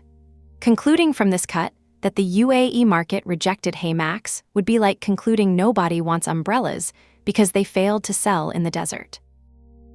Second, it does not prove the relationships are burned. A cost-driven sunset of a miles retail arrangement is not a partnership rupture. There is no evidence of dispute, and Etihad in particular survives in HeyMax's catalog to this day as an affiliate earn merchant, flights at 1.6 miles per dollar in business class, plus that miles purchase listing. A commercial channel between the companies remains open, which is more than most prospective partners in this series could say. Third, and most important, it does not prove that a native rail would fail. The thing that failed was the synthetic version, transfers priced off retail miles, exposed to every devaluation. A restored Etihad Guest partnership negotiated as a genuine program integration, at program rates, anchored by Etihad's own generous revamp and its 60-partner exchange machine, is a different instrument with different economics. The experiment that failed and the experiment this volume contemplates share a name and nothing else. One contrast sharpens the point. In the very month HeyMax cut both UAE flags, it was running a promotion on the Gulf partner it kept. A flat 30% bonus on max miles conversions to Qatar Airways Privilege Club throughout June 2026. The company did not exit the Gulf, it triaged it, closing the rails whose economics had failed and subsidizing the one whose economics worked. That is not a company allergic to the region. It is a company pricing it. What this means for HeyMax. The negative record is the strongest single fact in this volume, and it must be carried honestly in both hands. In one hand, it raises the bar. Reapproaching two flag carriers after publicly dropping them is an awkward negotiation, and the prior says the last Gulf experiment lost money. In the other hand, it is tuition already paid. HeyMax knows precisely what these rails cost, why they failed, and which mechanism failed the machinery, not the market. The UAE question is therefore not, should HeyMax try something new? It is, should HeyMax rerun, properly and natively, what it once ran synthetically and badly? Those are different questions with different odds. The record is negative. Negative is not the same as damning, but it does mean that the burden of proof for the rest of this volume sits with entry. Chapter 9, What the Code Says Gulf Edition. The core claim first. HeyMax's shipped production code says the UAE does not exist. Not is coming, not is under consideration, does not exist. There is no UAE dialing code in the sign-up gate, no DRAM in the app logic, and a file not found error where the UAE's identity verification flag asset would live. Companies can say anything in a press release. Production code is what they have actually paid engineers to build, and you ship what you plan to sell. This chapter reads the code, and it also teaches two lessons in method. Because the same probe that establishes the absence surfaced two false positive traps that would have led a careless researcher to announce the opposite finding. The method replicated from the Philippines volume so the results compare cleanly. On the 6th of August, 2026, I downloaded all 48 JavaScript bundle files referenced by HeyMax's production site, 7.6 megabytes of the code every visitor's browser runs, and searched them exhaustively. I then probed the company's public asset bucket directly, tested its domain name behavior, and pulled its App Store records through the iTunes search interface. Nothing here required privileged access. All of it is the application HeyMax serves to the world. Read closely. Start with the front door. The phone country map that gates registration appears in the bundle as a literal list. Australia mapped to +61, Singapore to +65, Hong Kong to +852, Indonesia to +62. It appears 3 times, sitting beside a phone error message constant. 4 countries, 4 dialing codes, and no +971. A UAE resident who finds HeyMax today cannot create an account, not an unsupported experience, but structurally unregisterable. The map is also a roadmap in miniature. Indonesia's dialing code is wired in despite no Indonesian launch, confirming the prior volumes, finding that Indonesia is the next market the engineers have actually been paid to prepare. The UAE enjoys no such preparation. The flag probe says the same thing at the asset layer. HeyMax's identity verification flow loads country flag images from a Google Cloud storage bucket named MaxSG, 1 flag per supported country. Probed on the 6th of August, the Singapore, Australia, Indonesia, and Hong Kong flags all return success. The flag file for the Emirates returns file not found, as do the files for the Philippines, Japan, Taiwan, and Korea, and for completeness, one spelled out as UAE. The UAE is exactly as unwired as the Philippines, Japan, Taiwan, and Korea, which is to say, not wired at all, sitting behind even the promised but unshipped markets in every dimension except distance. Now the first method lesson, because here is where a lazy analysis inverts. The UAE's dialing code and the letters of the dirham's currency code do appear in HeyMax's bundle. Search for them and you will hit, repeatedly, And if you stopped there, you could write a breathless paragraph about UAE support hiding in HeyMax's code. Context reading destroys the finding. Every hit sits inside generic, bundled reference libraries. A world country dataset whose United Arab Emirates entry carries its two-letter code, its dialing code, its currencies, and its flag emoji exactly as it carries equivalent entries for all 200 other countries. And a full international currency list in which the dirham appears first for no reason grander than alphabetical order. Zero application logic references either string. The trap is precise and worth naming. Standard front-end dependencies ship the whole world's metadata, so every country on Earth appears in the code of nearly every modern web app. A hit is not a signal until you have read what surrounds it. The reference library false positive is the code probe equivalent of Shopback's UAE search noise in Chapter 6. The same discipline applies. The second method lesson involves the domain name system, and it is sneakier. Probe HeyMax's subdomains and a promising pattern emerges, and a e-subdomain of HeyMax's domain resolves and answers with a success code. So does a e-subdomain. So does one named Dubai and one named ME4 Gulf-flavored subdomains all live staging environments, surely? No. Because a subdomain of pure gibberish, nonsense letters no engineer would ever provision also resolves and answers at the same address as all the others. HeyMax runs wildcard domain resolution. Every possible subdomain, sense or nonsense, answers. The only deliberately provisioned country subdomain in the entire estate is the Hong Kong one, an alias record pointed at Webflow's content delivery network. And consistently, the bundle's own country subdomain list references Hong Kong and nothing Gulf-shaped. The rule this teaches is the negative control. Before treating a probe result as a signal, feed the probe something that should fail. If gibberish resolves, resolution proves nothing.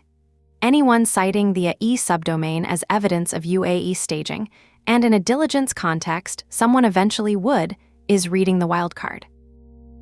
For completeness, the App Store. HeyMax's iOS app is listed in the UAE App Store, and the listing shows 0 ratings. So do the Qatar and Saudi listings, and so, tellingly, does the Australian listing, nearly 3 years after Australia's formal launch. A store listing is a distribution artifact, the default of global availability. Presence is what the ratings count measures, and the count is 0. The Philippines volume established this distinction, and the UAE fits it exactly. Against this wall of absence stand 2 partial exceptions, and precision demands both. The first is Air Arabia. On the current Help Center roster, roughly 24 transfer partners, 24 as of August, sits Air Arabia's Air Rewards, and Air Arabia is headquartered in Sharjah. This is HeyMax's single genuinely UAE domiciled loyalty partnership, live today. But trace the network and the partnership inverts into a curiosity. Per the current Wikipedia destination list, Air Arabia's hubs are Sharjah, Abu Dhabi's Zaid Airport, and Ras Al Khaimah, and its easternmost points are Kuala Lumpur, Bangkok, Phuket, and Malé. It serves no Singapore, no Hong Kong, no Australia, no Indonesia, not one HeyMax live or gated market. For the Singaporean member who can actually hold max miles, Air Rewards is an oddity on the list. For the Sharjah resident to whom it would be genuinely useful, registration is impossible because there is no UAE dialing code in the gate. The one UAE partner HeyMax has is the one its members cannot use and its non-members cannot reach. The second exception is the merchant shelf, and it is 4 items deep. HeyMax's sitemap enumerates 4,728 merchant pages. The Gulf-named entries, after removing 1 false positive, are exactly 4 all carriers. Emirates Airlines at 1.25 miles per dollar on flight bookings, its promotional end date stale since March 2025. Etihad Airways at 1.6 miles per dollar in business class and 0.4 otherwise, stale since December 2025. The Etihad guest miles purchase listing from last chapter, carrying the status ignore. And Qatar Airways at 2 miles per dollar. 4 affiliate flight deals sold to Singaporeans, not a UAE storefront. The public merchant interface accepts a country parameter, and querying it with the Emirates two-letter code returns an empty list. The parameter parses. The shelf is empty. No Kareem, no Marketplace Noon, no Talabat, no Namshi. The site's 19 curated destination pages run from Tokyo to Auckland to Paris without Dubai or Abu Dhabi. The only Dubai inventory anywhere is incidental, head-out attraction, tickets for the Dubai frame, riding a generic activities affiliate. Availability of Dubai things to Singaporean buyers, nothing more. What this means for HeyMax. The code gives this volume its cleanest evidence, and the finding is symmetric. Nothing is staged, nothing is hidden, nothing contradicts the corporate silence. The UAE is not secretly under construction, and the two traps that might have suggested otherwise dissolve under a context read and a negative control. For an entry decision, that symmetry cuts two ways. There is no sunk wiring to defend and no embarrassing half-build to explain.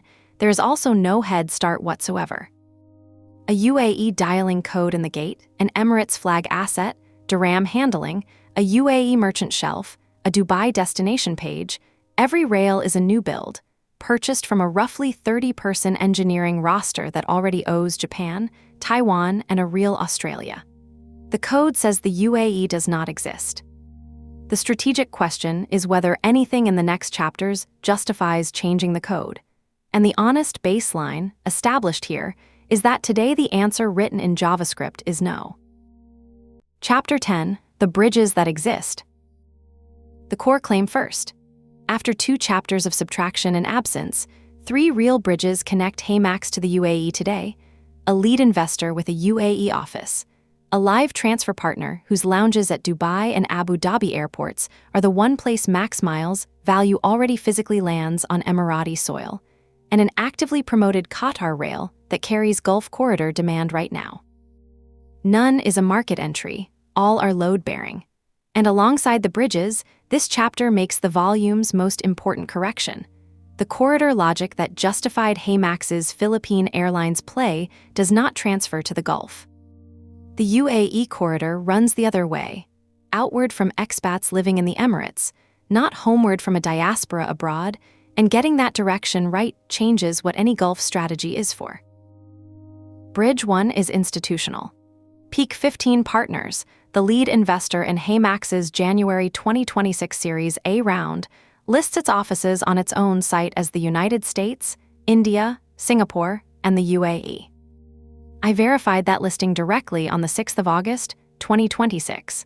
The firm publishes no city, no address, and no opening date for the Gulf outpost, so the fact stays exactly that size. Peak 15 is physically present in the UAE, full stop. Speculation that Gulf sovereign wealth sits among the firm's limited partners circulates widely and is not verified here, so I do not assert it. What I can assert is why the office matters beyond door opening. Peak 15 runs one of the deepest India-focused networks in venture capital. More than $10 billion in assets across more than 450 investments. And the UAE's dominant expatriate population, some 4.36 million Indians, makes an India-native network unusually convertible into Emirati commercial introductions. HeyMax's other early backer offers the contrast and a cautionary method note. January Capital, the seed lead, operates from a single Singapore office on Shenton Way. Its site mentions no Gulf anything, and a researcher hunting for it at januarycapital.com finds a parked domain for sale, an imposter address. The real firm lives at january.capital.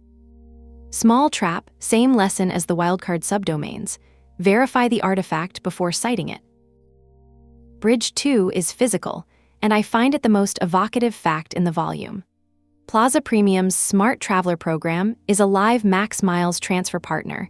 The partnership landed on the 4th of August, 2026, among the additions that took the roster to roughly 24, 24 as of August.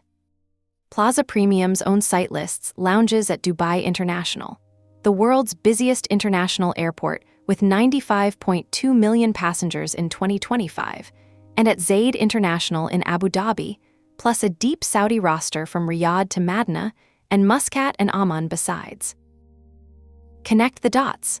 A Singaporean HeyMax member transiting Dubai International tonight can, in principle, convert Max miles to smart traveler points and buy their way into a lounge on UAE soil. That is the entire current physical footprint of HeyMax value in the Emirates, and its geography is a perfect emblem of the company's position.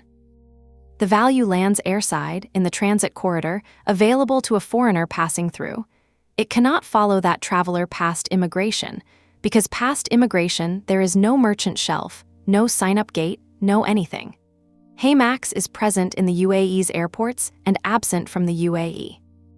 But presence in the airports is not nothing. It is a redemption story a corridor strategy can market today without signing a single new deal.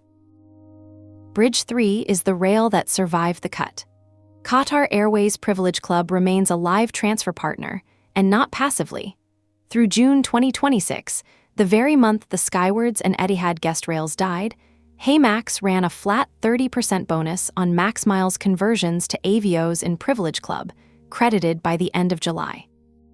Doha is not Dubai, and I will not pretend a Qatari rail is UAE presence. But for the thing a Gulf rail actually does for HeyMax's existing base, carrying Singapore and Hong Kong members through Gulf hubs to Europe on premium metal, Privilege Club covers the use case, with a healthier program than either of the ones HeyMax dropped. The Points Guy's August 2026 valuations have both UAE currencies at 1.2 cents, while Avios holds 1.4. The promoted Qatar rail is evidence of the triage argued in Chapter 8, and it is also a standing benchmark. Any restored UAE partnership must beat it, for someone, or serve someone it cannot reach. Now the correction, and it needs the precedent stated fairly first. On the 26th of May, 2026, Philippine Airlines Mabuhay Miles went live on HeyMax, scoped, in the program's own words, exclusively for members in Hong Kong and Singapore. The Philippines volume read that deal correctly as a diaspora corridor. Millions of Filipinos live and work in Singapore and Hong Kong, fly Philippine Airlines home, and hold the airline in something close to affection. The partner was the home carrier of a population already inside HeyMax's markets, a corridor with an emotional anchor, serving existing users, requiring no market entry at all. It is tempting, I felt the pull myself, to slot Etihad guest into the same template and call a restored Etihad deal Mabuhay Gulf Edition. The template does not fit, and the reason is demographic bedrock. There is no meaningful Emirati diaspora in Singapore or Hong Kong. Nobody in HeyMax's base flies Etihad home, because home, for HeyMax's base, is not Abu Dhabi. The network facts are real enough. Per current destination lists, Emirates serves every single HeyMax live and gated market, and Etihad serves nearly all of them, Brisbane accepted. But what those routes carry is carrier of a corridor traffic. Singapore and Hong Kong residents transiting Gulf hubs toward Europe. That is a real use case, and it is precisely the one the Qatar rail already serves better. As a service to existing markets, a restored Skywards or Etihad guest rail would be redundant on arrival. HeyMax ran that exact experiment for its existing base, and Chapter 8 recorded how it ended. Cut to community shrugs. So which way does the UAE corridor actually run? Outward from the Emirates. The UAE is 88% expatriate, with an average tenure of about 5 years. Its residents' loyalty problem, documented verbatim in Chapter 7, is that value earned there dies there, in devaluing Skywards balances or in cashbacks spent before departure. The population with a burning need for a portable, multi-airline currency is not HeyMax's base wanting into the Gulf. It is the Gulf's residents wanting out with their value intact, Indians, Filipinos, Britons, Australians in Dubai who would earn locally and transfer to Air India, Philippine Airlines, British Airways, or Qantas, the points of home. Those are the very populations HeyMax cannot serve today, because there is no UAE dialing code in the sign-up gate. The corridor argument, corrected, is therefore not a reason to restore a Gulf partnership for existing members. It is the shape of the market entry thesis itself. If Etihad guest ever returns to the roster, its logic would be as a local redemption anchor for a future UAE member base, an entry prerequisite, the first plank of a Gulf storefront, which inverts the Philippine precedent rather than repeating it. Mabuhay served users HeyMax had, in markets it held. An Etihad restoration would serve users HeyMax lax, in a market it left. Same instrument, opposite purpose, and collapsing that distinction is how a strategy team talks itself into the wrong deal. What this means for HeyMax: the bridges are few, real, and precisely shaped for a corridor-first probe rather than an entry. Peak 15's Gulf presence prices introductions, to Etihad, to Wigo's Dubai side, to the banks, at a phone call instead of a cold start. Plaza Premium proves max miles value can land physically in the UAE and gives the probe a marketable redemption today. The Qatar rail carries existing corridor demand while any Etihad restoration is negotiated, and sets the bar such a restoration must clear. And the corrected corridor tells HeyMax what it would all be for: not serving Singaporeans flying through Dubai, that problem is solved, but positioning for the day Emirati residents can finally sign up. Bridges are for crossing. These three let HeyMax walk to the middle of the span and take measurements, which is exactly where this volume's plan will ask it to stand, and no further yet. Chapter 11, Entry Economics. On pure per-user economics, the UAE is the best market HeyMax could enter. Not among the best. Richer than Singapore, richer than Hong Kong, richer than Australia or anything on the 2027 candidate list. This chapter is the working behind that sentence, and then the two qualifiers that stop it from being a verdict. Start where rewards economics always start: interchange. Every mile's ecosystem on Earth is, underneath the branding, a pipe that routes merchant fees toward consumers, and the width of that pipe is set by regulation. In April 2024, the UAE Central Bank issued Notice 1998 of 2024, effective that October, and it is worth being precise about what it did and did not do, because the popular summary, the UAE capped interchange, is wrong in the direction that matters. The notice capped only domestic consumer debit and prepaid cards. 0.75% in store, with a ceiling of 37.5 dirhams. 1% online, capped at 50 dirhams. Lower rates for government, transport, and petrol.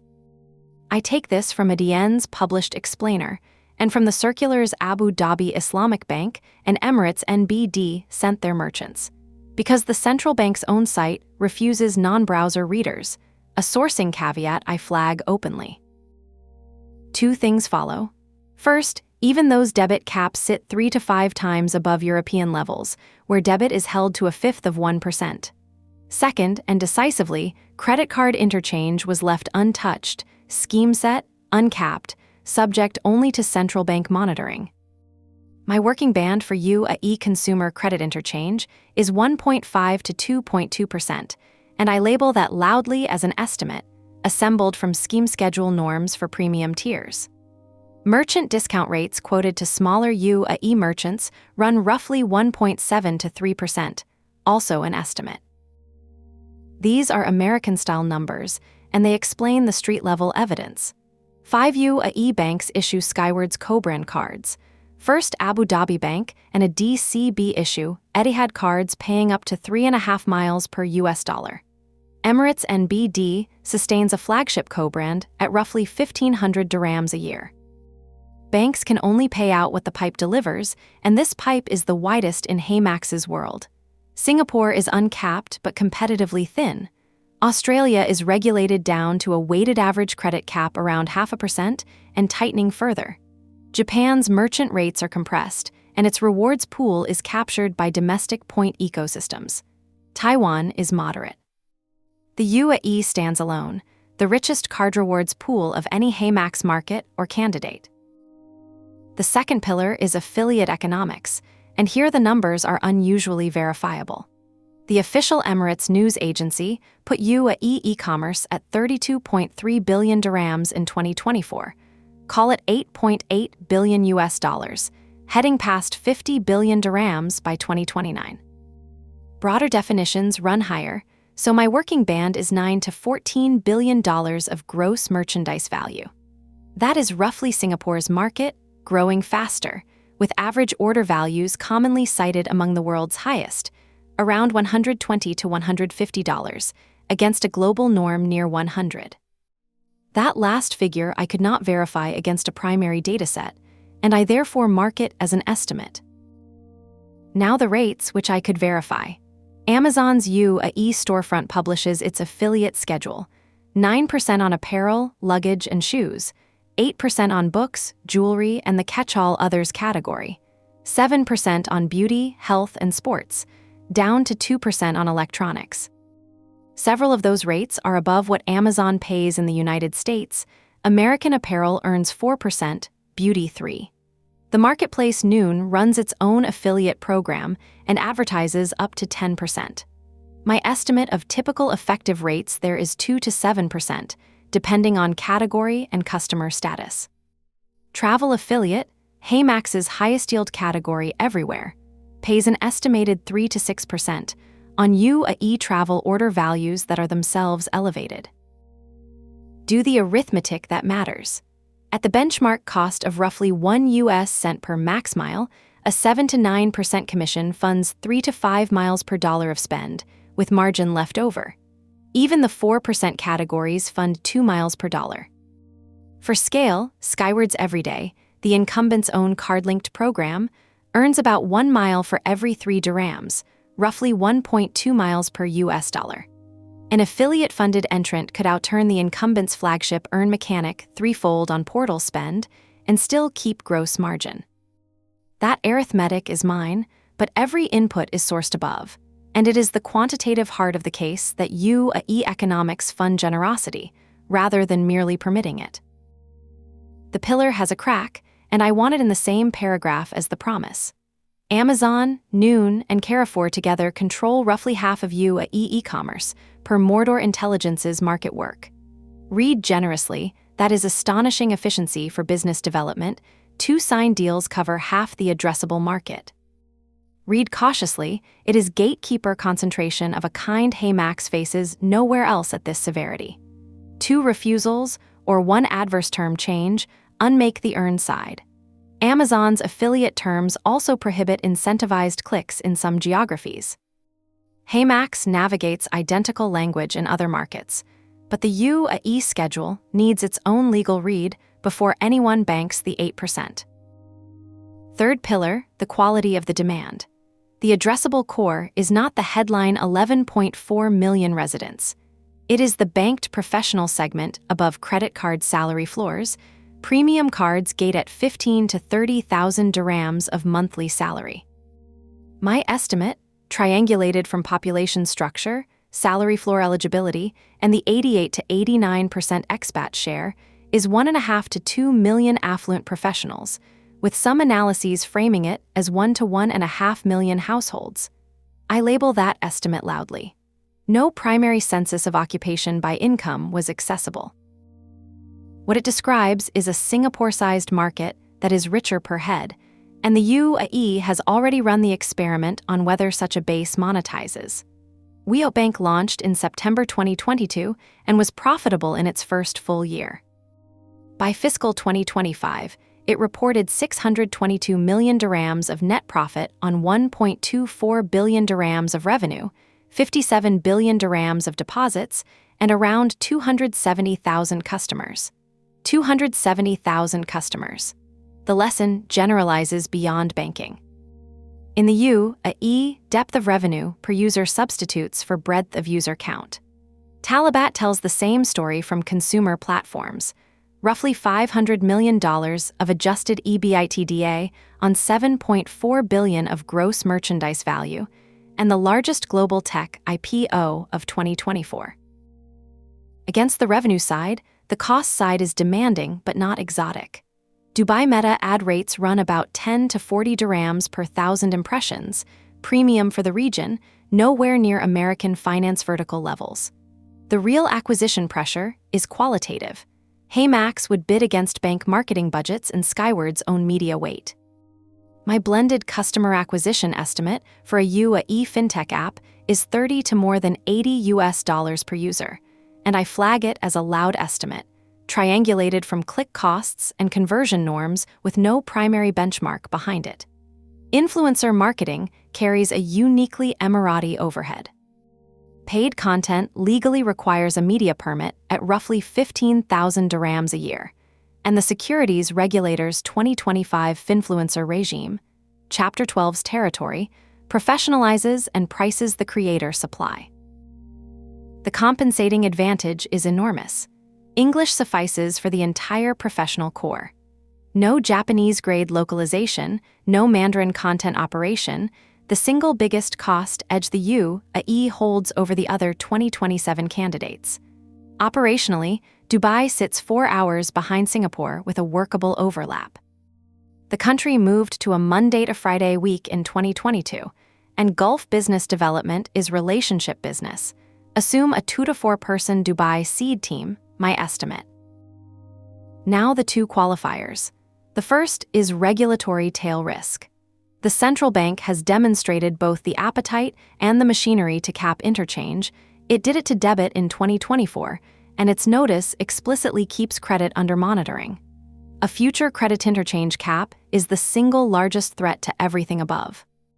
My probability judgment is low to moderate over 5 years, because the UAE's self-positioning as a premium card and loyalty hub, and its bank lobby argue against near-term action.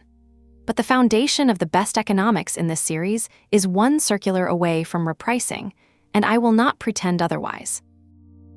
The second qualifier is the record, and it is the volume's central irony. Nothing in this chapter was ever HeyMax's UAE problem. The consumer-side economics, interchange, affiliate rates, order values, monetization speed, are the best the company will find anywhere. And they were just as good in May 2026, the month before HeyMax removed both Emirates Skywards and Etihad Guest from its roster. The Gulf experiment died on a line item this chapter has not priced: the partner-side cost of Gulf miles, the wholesale rate at which airlines sell their currency to platforms. What this means for HeyMax is uncomfortable and clarifying at once. The margin headroom is real, verifiable, and larger than anywhere the company operates. It funds generosity, acquisition, and mistakes, but rich soil is not a business case. The chapters ahead have to establish whether the rulebook lets HeyMax collect these economics, whether the market would receive it, and, hardest of all, whether the one cost that already killed a Gulf position once can be renegotiated, rather than merely re-encountered. Chapter 12, the Rulebook.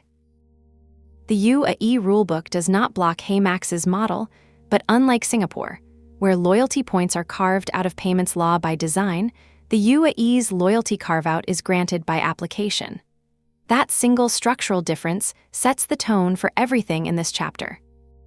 No license is required for the product HeyMax actually ships, yet the path runs through a regulator's inbox rather than around it. Budget 3 to 6 months of legal and regulatory engagement, my estimate, and treat it as an engagement, not a blocker. Begin with the regime that matters most, the Stored Value Facilities Regulation, issued by the UAE Central Bank as Circular 6 of 2020, replacing an earlier framework from 2016. A sourcing note first, in keeping with this series' habit of documenting how it knows things. The central bank's own rulebook site refuses non-browser readers, so my account rests on law firm analyses, Simmons & Simmons on the regulation's mechanics, a Latham & Watkins client note on its scope, cross-checked against bank circulars. The regulation defines a stored value facility as a non-cash facility where a customer prepays money or money's worth, and the definition explicitly names reward points among the forms that money's worth can take, in exchange for the later payment of goods and services. If a product falls in scope, the consequences are heavy. A single stored value license category, with minimum paid-up capital of 15 million dirhams, roughly $4 million US. An aggregate capital requirement of 5% of float. 3 years of audited financials, a full governance and risk stack, and a rule that a stored value business cannot be ancillary to another core business, which forecloses the comfortable argument that rewards are just a feature. The escape hatch exists, and its wording deserves exact attention. Operators of limited network, loyalty, reward, and bonus point schemes may be required to apply to the central bank for exemption from licensing, per the Latham and Watkins summary, consistent with other practitioner commentary. Contrast Singapore, where the Payment Services Act excludes limited-purpose e-money and loyalty points from scope by statutory design. No letter, no application, no discretion. In the UAE, HeyMax would likely need an exemption letter, which means a supervised process, with a regulator who can ask questions and take its time. Here the structure of Max Miles does real legal work, and this is the key structuring point of the chapter. A stored value facility is defined by prepayment. The customer puts value in. Max Miles are not customer prepaid. They are earned, funded by merchant commissions, and they redeem outward into third-party loyalty programs and rewards, rather than back into a general-purpose payment balance. That is a strong fact pattern for exemption or for out-of-scope treatment altogether. But the same analysis draws a bright line around product design. Any top-up feature, any buy miles mechanic, any wallet-like balance a customer funds with their own money drags the product straight toward the full 15 million dirham licensing regime. Keep wallet features out of version 1, not as conservatism, but because the regulatory perimeter is drawn precisely along that feature line. There is an irony worth savoring here. Cash for miles, the synthetic buy-and-sell rail whose costs killed HeyMax's Gulf partnerships in June 2026, is exactly the genre of mechanic that would complicate a UAE exemption application. The market that punished cash for miles commercially would also have punished it legally. The second regime is the Retail Payment Services and Card Schemes Regulation, Circular 15 of 2021, which I read through the analyses of Al-Tamimi and Pinsent Masons. It creates 4 license categories spanning 9 enumerated payment services: account issuance, payment instrument issuance, acquiring, aggregation, money transfers, payment tokens, payment initiation, and account information services. 2 findings dispose of it. First, stored value facilities are explicitly excluded from its scope. They live under their own regulation, so there is no double jeopardy. Second, a pure rewards platform performs none of the 9 services. HeyMax does not hold accounts, issue instruments, acquire merchants' payments, or move money. Card-linked earn, if and when it comes, runs through bank and scheme partnerships in which the licensed parties do the regulated work, the same architecture that keeps HeyMax outside the perimeter in Singapore. On my reading, the Retail Payments Regulation simply does not apply, and that is the cleanest single line in the UAE file. Corporate setup is almost anticlimactic. Since Federal Decree Law 32 of 2021 consolidated the 2020 reform, 100% foreign ownership of mainland UAE companies is permitted, with strategic sector carve-outs that come nowhere near loyalty tech. A mainland limited liability company works. So does a technology-free zone like Dubai Internet City or DMCC, which is the cheaper path when no regulated activity is performed. What HeyMax should not do is reach reflexively for DIFC or a DGM, the financial-free zones with their sandboxes and innovation testing licenses.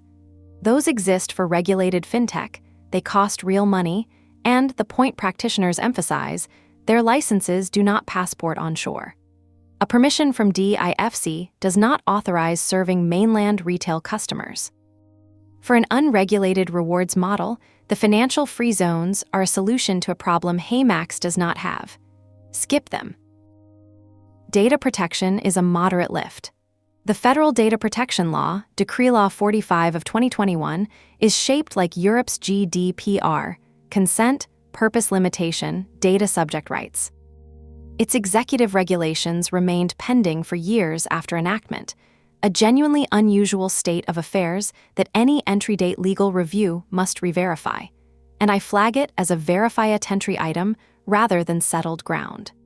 The compliance burden looks comparable to what HeyMax already carries for Singapore's own Data Protection Act.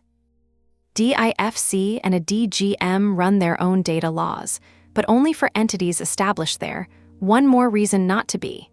And for completeness, VARA, Dubai's virtual assets regulator, is irrelevant. Max Miles is a closed-loop loyalty unit with no crypto features, and the stored value regulation mentions virtual assets only as a possible funding value, which HeyMax's earn not purchase design never touches.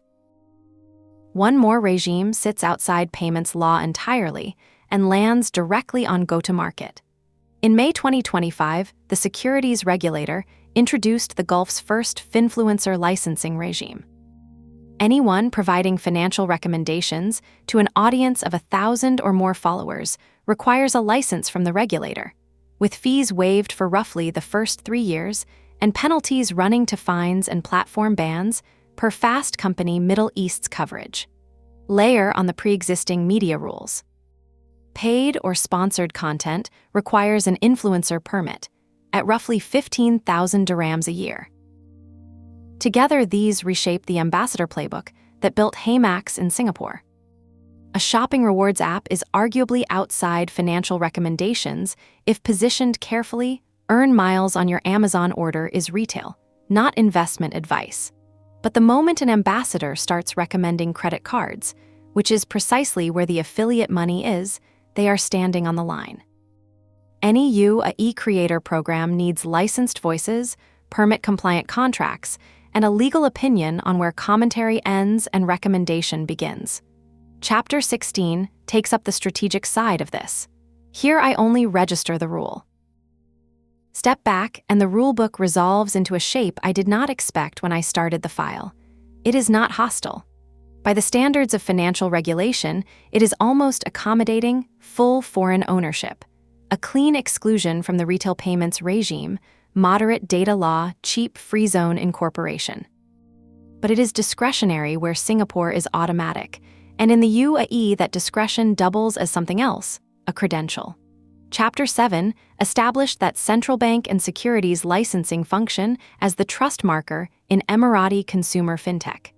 Zan's license was itself the news event. WIO's charter underwrote its net promoter score.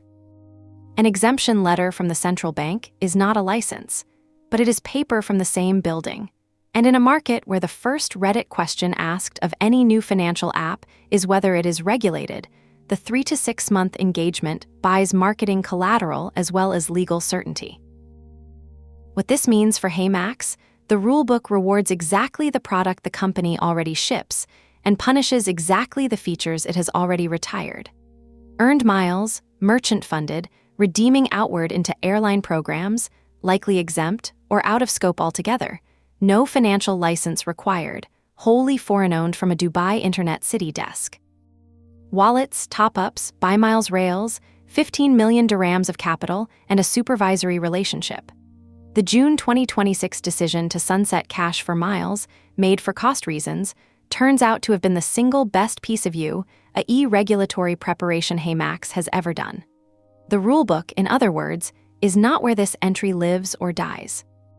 It is a 3 to 6 month letter-writing campaign with a trust dividend at the end, provided the product stays as narrow as the regulation wants it, and as narrow as the economics already suggested it should be.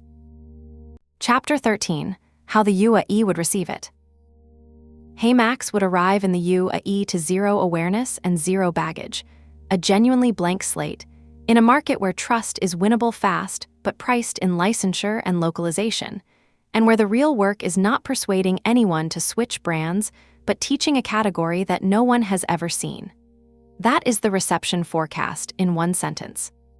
The rest of this chapter is the evidence, and the evidence is unusually complete, because absence is the one thing this series knows how to document precisely. Start with the zero, measured. The pull-push archives of Reddit, searched across all time, return 100 submissions mentioning HeyMax, every one of them in Singaporean subreddits or Australian side hustle communities, not one in a UAE, Dubai, or Middle East forum. 29 comments, same pattern. 23 in the Singapore personal finance subreddit, the rest scattered across Singapore venues, and 0 in the Dubai subreddit, the UAE subreddit, or the UAE credit card subreddit. A corpus scan of that credit card's community itself finds no mention of HeyMax, And more tellingly, no mention of shopback or even the local cashback.me. The points media that would carry a Gulf story have nothing. 1 mile at a time site search returns no results for HeyMax. Live and Let's Fly returns nothing. God save the point search endpoint was broken when I tried it, which I record as unverified rather than negative. No Gulf news, the National, or College Times coverage exists. No Arabic language content of any kind. General web search returns a wall of Singapore, Sing Saver, dollars and cents, Mile Lion, a Play Store listing targeted at Singapore English. The UAE App Store listing shows 0 ratings, a distribution artifact rather than a market presence. This is as close to a clean 0 as brand measurement gets. A blank slate cuts both ways, and I want to weigh both edges honestly. No equity means no head start. No referral graphs to seed, no press relationships, no community elders vouching. But no baggage matters more than it sounds in a market this online and this skeptical. HeyMax's home market blemishes, the App Store grumbling, the partner cut controversies, the tightening arc this series documented in the Singapore volume, have not crossed the Indian Ocean. The June 2026 removal of Emirates Skywards and Etihad guest from the transfer roster, the defining fact of this volume, was reported by Mile Lion to a Singaporean audience and discussed nowhere a UAE resident would ever read. HeyMax gets to make a first impression in the UAE. Almost no company with 6 years of operating history gets that. Now the harder question, a first impression on whom, against what expectations? Here the category problem outranks the brand problem. The UAE credit cards community on Reddit is active, daily, and sophisticated, fee waiver math, welcome bonus sequencing, lounge access arbitrage. This is precisely HeyMax's kind of audience, but its culture is cashback first. The dominant threads optimize a DCB 365, Emirates Islamic, HSBC Live Plus. Miles cards are discussed second and skeptically. And in the sampled corpus, shop to earn as a behavior, portals, card-linked earn aggregators, any of it is entirely undiscussed. Not dismissed, undiscussed. The category does not exist in the discourse. So the entry problem is category education, not brand substitution. HeyMax would not be displacing a competitor in anyone's mind. It would be installing a mental model. Shopping produces a transferable airline currency that no UAE consumer currently holds, in a market whose first-party analog, Skywards Everyday, has taught 500,000 merchants worth of shoppers that shopping produces Skywards miles and only Skywards miles. What does this market do with credible newcomers? 2 precedents anchor my read: 1 fintech, 1 commerce. WeObank launched in September 2022 with a central bank license and institutional backing, and by fiscal 2025 had 270,000 customers, a net promoter score around 76, roughly 3/4 positive sentiment in Dubai subreddit threads, and, as Chapter 11 covered, profits from year 1. Zan's full banking license in 2022 was a news event in itself. The lesson I draw is double-edged. Trust is winnable fast in the UAE, faster than almost anywhere, because the population is digitally saturated and financially literate, but the trust currency is licensure. Central bank and securities regulator paper functions as the marker. An unlicensed rewards app is a materially harder sell here than in Southeast Asia, where regulatory status barely features in consumer chatter. This is why Chapter 12's exemption letter doubles as marketing collateral, and why visible partnerships with licensed institutions, an airline, a bank, a listed platform, would carry disproportionate reassurance weight. The second precedent is Amazon and Sauk. Amazon bought the region's homegrown e-commerce champion in 2017 for about $580 million and rebranded it as its UAE storefront in 2019, and UAE consumers switched without sentiment. The lesson is not that foreign brands win automatically. It is that foreign origin carries no trust penalty if the entrant localizes and is credible local operations, DRAM pricing, local inventory. Translated to HeyMax, a Singapore app with Singapore merchants and a token Gulf page would be received as what it was. a UAE surface with dirham-denominated earn at Amazon and the marketplace Noon, Gulf redemptions visible on day one, and a Dubai presence behind it would be received as an arrival. Careem's Arc makes the same point from the other direction, a homegrown super app so beloved that Uber paid $3.1 billion for it. This market rewards commitment and punishes tourism. Then there is the psychology of the audience itself, which is where the reception forecast turns genuinely favorable. The UAE is 88 to 89% expatriate, and the average expat tenure runs around 5 years, longer than the old 2 years and out assignment culture, still transient by global standards. Chapter 7 documented what that transience does to loyalty psychology, and the verbatim record bears repeating, because it is the voice of the customer HeyMax would meet. One resident writes, quote, "The constant Skywards miles devaluation has put an end to that," unquote. Another says it is better to get cash back on random credit cards and buy miles outright. A third calls Emirates earn and redemption rates pretty terrible. Go get a RAK Bank or CD cashback card instead. The pattern beneath the quotes is this. UAE residents distrust single airline lock-in because the program devalues and because they may leave the Gulf and they have rationally defaulted to cashback. A portable, multi-program currency, earn here, transfer to British Airways or Qantas or Air India when life moves you, speaks directly to the anxiety that makes this market reject Skywards lock-in. And, as the field research documented, no local player currently articulates that pitch. The demand-side receptor exists. Nothing occupies it. Language, briefly, because it shapes reception more than strategy decks admit. English suffices. The professional expat core, the entire addressable segment of Chapter 11, works, banks, and Reddits in English. Arabic matters for Emirati national reach, government and partner relations, and App Store completeness. It is a nice-to-have at launch, not a gate.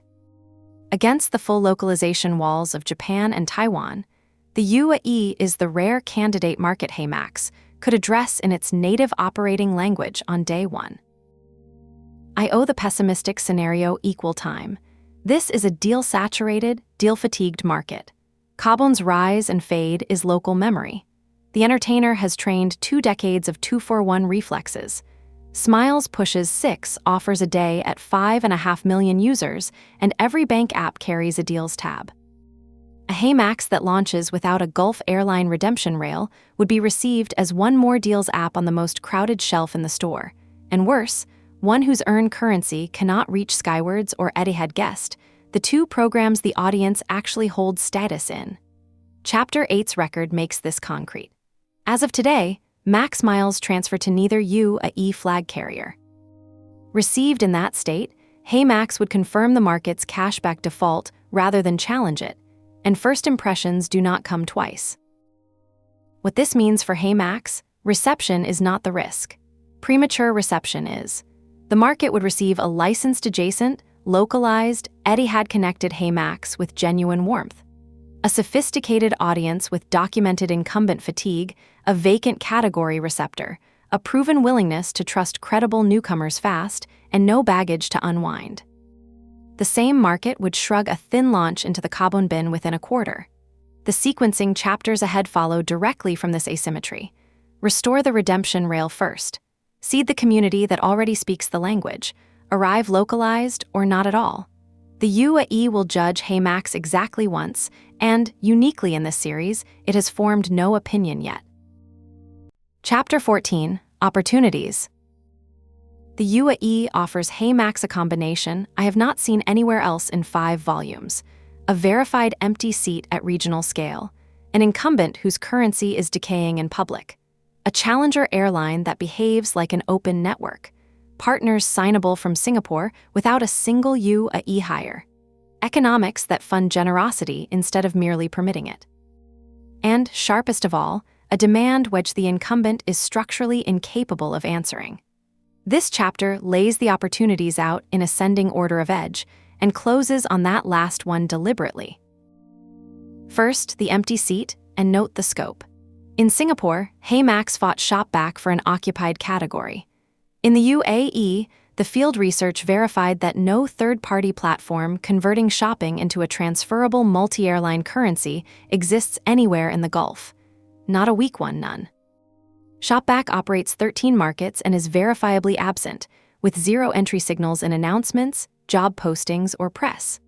The regional cashback incumbent, Cashback.me, has around 450,000 customers and roughly $1 million of lifetime payouts, small and pays cash only. Rakuten and Top Cashback do not serve the UAE. Shop to Earn exists solely as first-party airline machinery. Skywards Everyday and Miles Mall, both of which earn one currency into one program. The multi-program aggregator slot, HeyMax's exact wedge, is empty as of August 2026, and the distribution layer around it is equally vacant. No U, a email lion. 1 Points blog, dormant since early 2022. An active and sophisticated credit card subreddit that has never once discussed the category. First Credible Mover gets the category definition, the community, and the influencer slot, at teaching cost rather than fighting cost. I flag the honest caveat once. Shopback's absence may partly reflect hard affiliate economics in a mall-heavy market rather than pure oversight. But Chapter 11 verified the affiliate rates directly, so I weight the caveat low. Second, Etihad's Open Machine. Etihad guessed, 10 million members, and freshly through a 2025 revamp that moved generous while the rest of the industry moved stingy. Cheaper awards, every seat redemption, customizable benefits. More important than generosity is architecture. Etihad runs an industrialized points exchange of roughly 60 partners that ingests essentially every UAE bank currency, Emirates NBD+, FAB rewards from First Abu Dhabi Bank, a DCB Touchpoints, Mashreq Vantage, and onward through the retail programs, Smiles, ADNOC Rewards, even Revolut and Built. For Etihad, adding a partner is not a strategic soul search. It is a routine commercial motion. The machine performs constantly. And here the negative record of this volume flips into an asset. Etihad Guest was a live HeyMax partner until the 1st of June, 2026, cut in the cash for Miles sunset for cost reasons, not relationship failure. The opportunity is not to win Etihad. It is to restore Etihad, a renegotiated, sustainable, direct transfer rail this time, with a counterparty whose entire loyalty posture says yes to exactly this kind of deal. A restored Etihad rail would also be the single move that converts Chapter 13's reception risk into reception readiness. Third, Skywards fatigue, which is the demand-side gift the incumbent keeps giving. The devaluation ledger is long and recent. Partner business awards up 25% in January 2024. First class gated to silver status and above. Emirates' own premium cabins recut around 15% with round-trip restructuring in May 2026. Cash surcharges throughout, and a move to dynamic pricing that HeyMax's own blog documented in November 2025. The Points Guy's August 2026 valuations put both Skywards and Etihad Guest at 1.2 US cents a mile, below the 1.4 to 1.45 cent band where avios and aeroplanes sit. Community valuations of a Skywards mile run as low as half a fils, with about 2 fils as the planning baseline.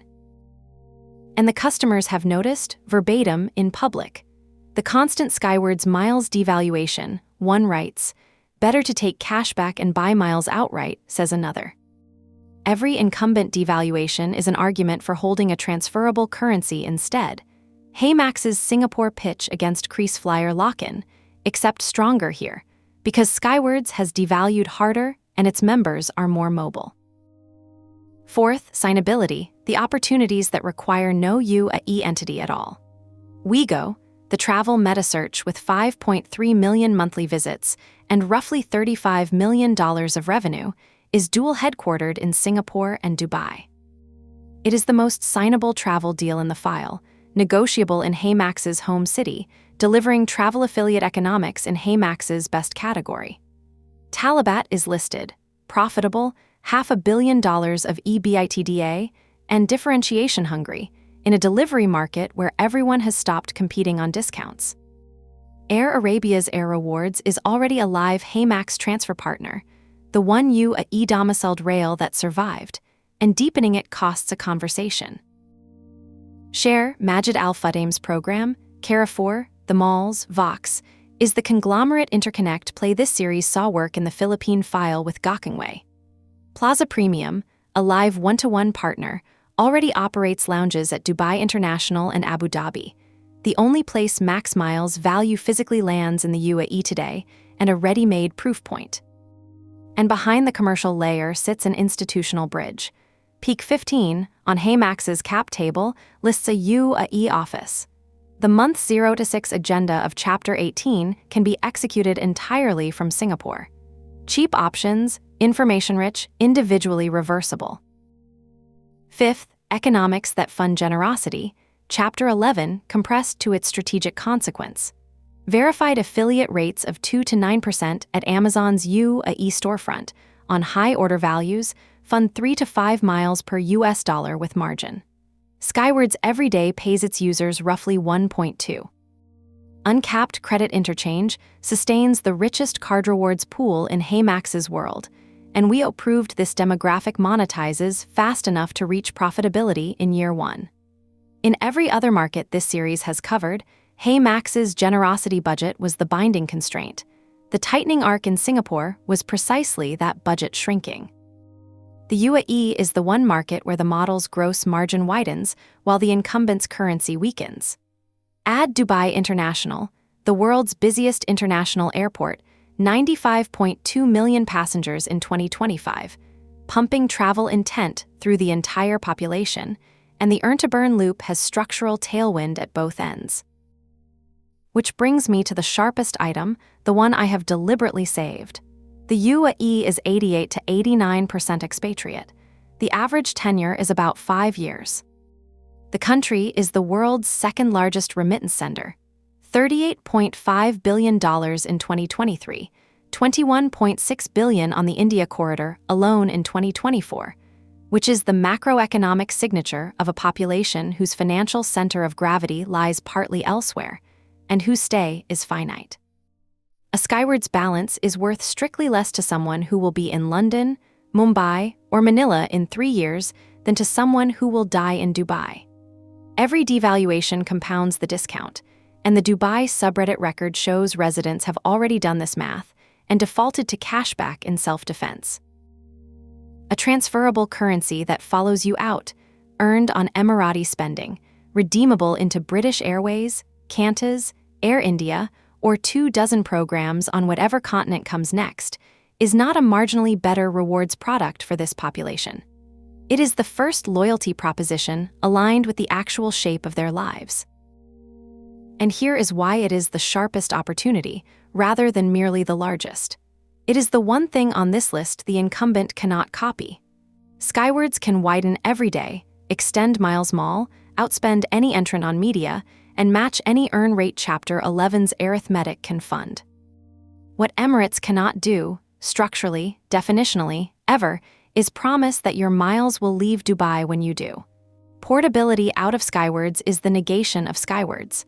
The 37 million member fortress of Chapter 2 is, from this angle, a commitment device. The incumbent is contractually married to lock-in, in the one market on Earth where the customers are guaranteed to leave. No local player articulates portability today. The seat beside that anxiety is as empty as the category itself. What this means for HeyMax, the UAE opportunity is not to outdeal the deal's Bazaar or outturn the earn machine. It is to sell the only thing in the market that is worth more because the customer is temporary. That pitch has no competitor, no first-party analog, and no expiry date, and it is sitting unclaimed in the world's most transient rich country. Chapter 15, Threats. The threat list for a market with an empty seat should be short. This one is not, and the core claim of the chapter is that the UAE's threats are unusually compounding. An incumbent already running HeyMax's playbook first party at fortress scale. A telco gatekeeper astride the biggest reward surfaces. 2 merchant gatekeepers astride half the earn side. A regulator with its hand on the richest rail. A prior that has already killed HeyMax's Gulf position once.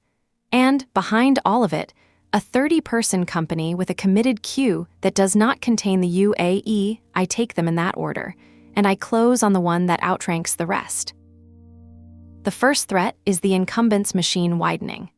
Emirates Skywards is not a sleepy program that a nimble entrant catches napping. It is a 37 million member fortress that already operates both of HeyMax's core mechanics first party. Skywards every day runs card-linked earn across more than 500 UAE merchants on Gravity's rails, link 5 Visa or MasterCard cards, and earn automatically at checkout. Skywards Miles Mall runs the affiliate portal across more than 3,200 brands. Chapter 2 called this already playing HeyMax's game, and as a threat it has a specific shape. Escalation is cheap for Emirates. It can add merchants, deepen bank integrations, buy the vacant influencer layer with a media budget HeyMax cannot match, and, the sharpest subcase, demand merchant exclusivity from the mid-market brands both platforms would court.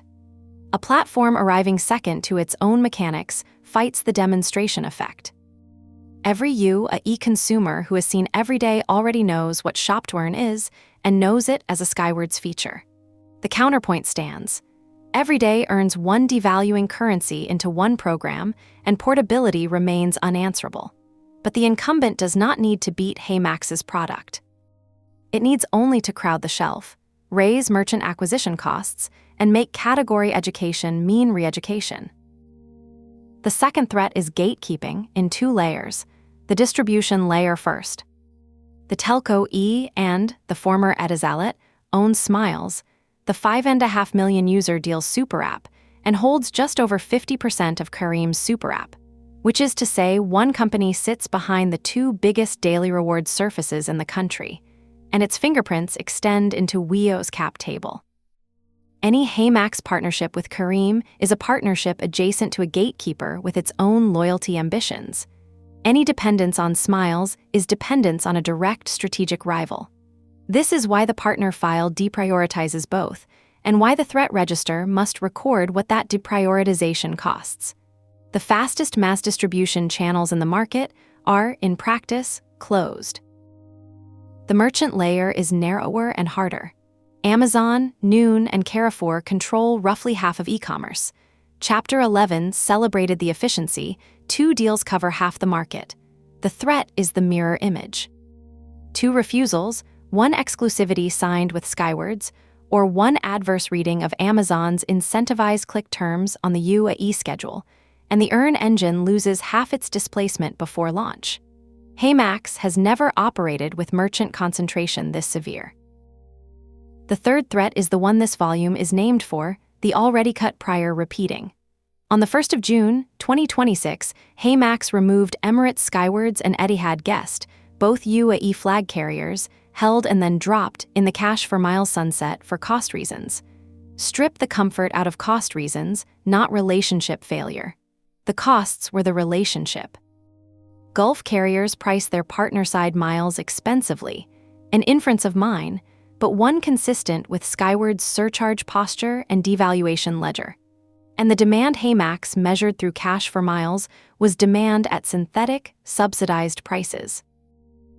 The threat, precisely stated, is cash for miles economics redux. An Etihad rail is restored at wholesale rates that still do not clear. Transfer volumes from 4 home markets fail to cover minimum commitments, and 18 months from now, a second sunset quietly confirms the first, except this time with a Dubai hire, a marketing spend, and a community that watched it happen. Mile Lions shrug at the first cut, that the removed programs are not a great use of max miles, carries a warning nobody intended. If Gulf redemptions are poor value in Singapore, the corridor thesis has to prove they are good value to somebody, at prices HeyMax can actually pay. The record does not prove the economics fail. It proves nobody has yet made them work, and that HeyMax itself is the party that walked away. The fourth threat cluster is regulatory, and Chapter 12's benign reading needs its shadow cast honestly. The single biggest tail risk in the file is a credit interchange cap. The central bank capped debit in 2024, explicitly keeps credit under monitoring, And one circular would reprice the richest card rewards pool in HeyMax's world into something resembling Australia. My probability judgment stays low to moderate over 5 years, but the entire per-user economics case of Chapter 11 sits downstream of a regulator's forbearance. Below that headline risk sit 3 smaller ones. The stored value loyalty exemption is discretionary. A slow or conditioned central bank answer stretches the 3 to 6 month estimate and could constrain product design. The data protection law's executive regulations were still pending at research time, meaning compliance goalposts can move after entry. And the Finfluencer regime, plus the 15,000 dirham media permit, raised the cost and legal exposure of exactly the ambassador motion that built HeyMax's Singapore flywheel. None of these is a blocker. All of them are optionality held by someone else. The fifth threat is that the category simply fails to take. The UAE is a deal-fatigued market with a documented cashback default. The credit card subreddit corpus is cashback first and has never discussed shop to earn, and Shopback's verified absence from the Gulf admits a darker reading than whitespace. The world's most aggressive shop to earn operator looked at this market and declined 13 times over. Carbon stands as the local cautionary tale of discount-led acquisition churning into irrelevance. Category education is slow, expensive, and, under the Finfluencer rules, legally supervised. It is entirely possible to execute well here for 2 years and discover that this market's answer to shopping should earn you portable miles is the same answer it has given every loyalty pitch since the first devaluation thread. Just give me the cashback. Which leaves the threat that outranks them all, and it is not in Dubai. HeyMax is roughly 30 people. Its production sign-up gate serves Singapore, Australia, Hong Kong, and Indonesia.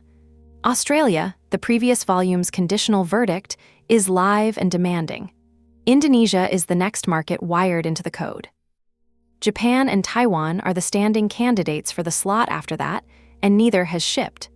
The UAE appears on none of the company's roadmaps, in none of its 114 blog posts, on no Gulf conference stage. The question this volume asks is being asked by this analysis, not by the company. Every threat above can be managed by attention, and attention is the one resource on this cap table that cannot be raised. A Gulf business development motion, an exemption application, a corridor experiment, a Dubai seed team, each is cheap in dollars and ruinous in focus if it displaces the committed queue, and the Australian volume already documented what a stretched sprint does to execution quality. Here is the compounding logic that makes this the sharpest threat. Capacity is what turns every other threat lethal. A focused company renegotiates Etihad pricing. A stretched one reruns cash for miles. A focused company outteaches Skywards every day. A stretched one ships the thin launch Chapter 13 warned about. The company has, in fact, already made one capacity decision about the Gulf on the 1st of June, 2026, when it decided these partnerships were not worth their cost. What this means for HeyMax is the discipline the final chapters will formalize. The UAE does not threaten HeyMax. Overreach does. The market will still be here in 2027. The threat is not that the UAE says no. The UAE is not even listening yet. The threat is that a 30-person company, holding a queue it has already promised, never has the hands to ask properly, or worse, asks with 2 fingers while its fists are full. Capacity, always capacity. Chapter 16, The Influencer Vacuum.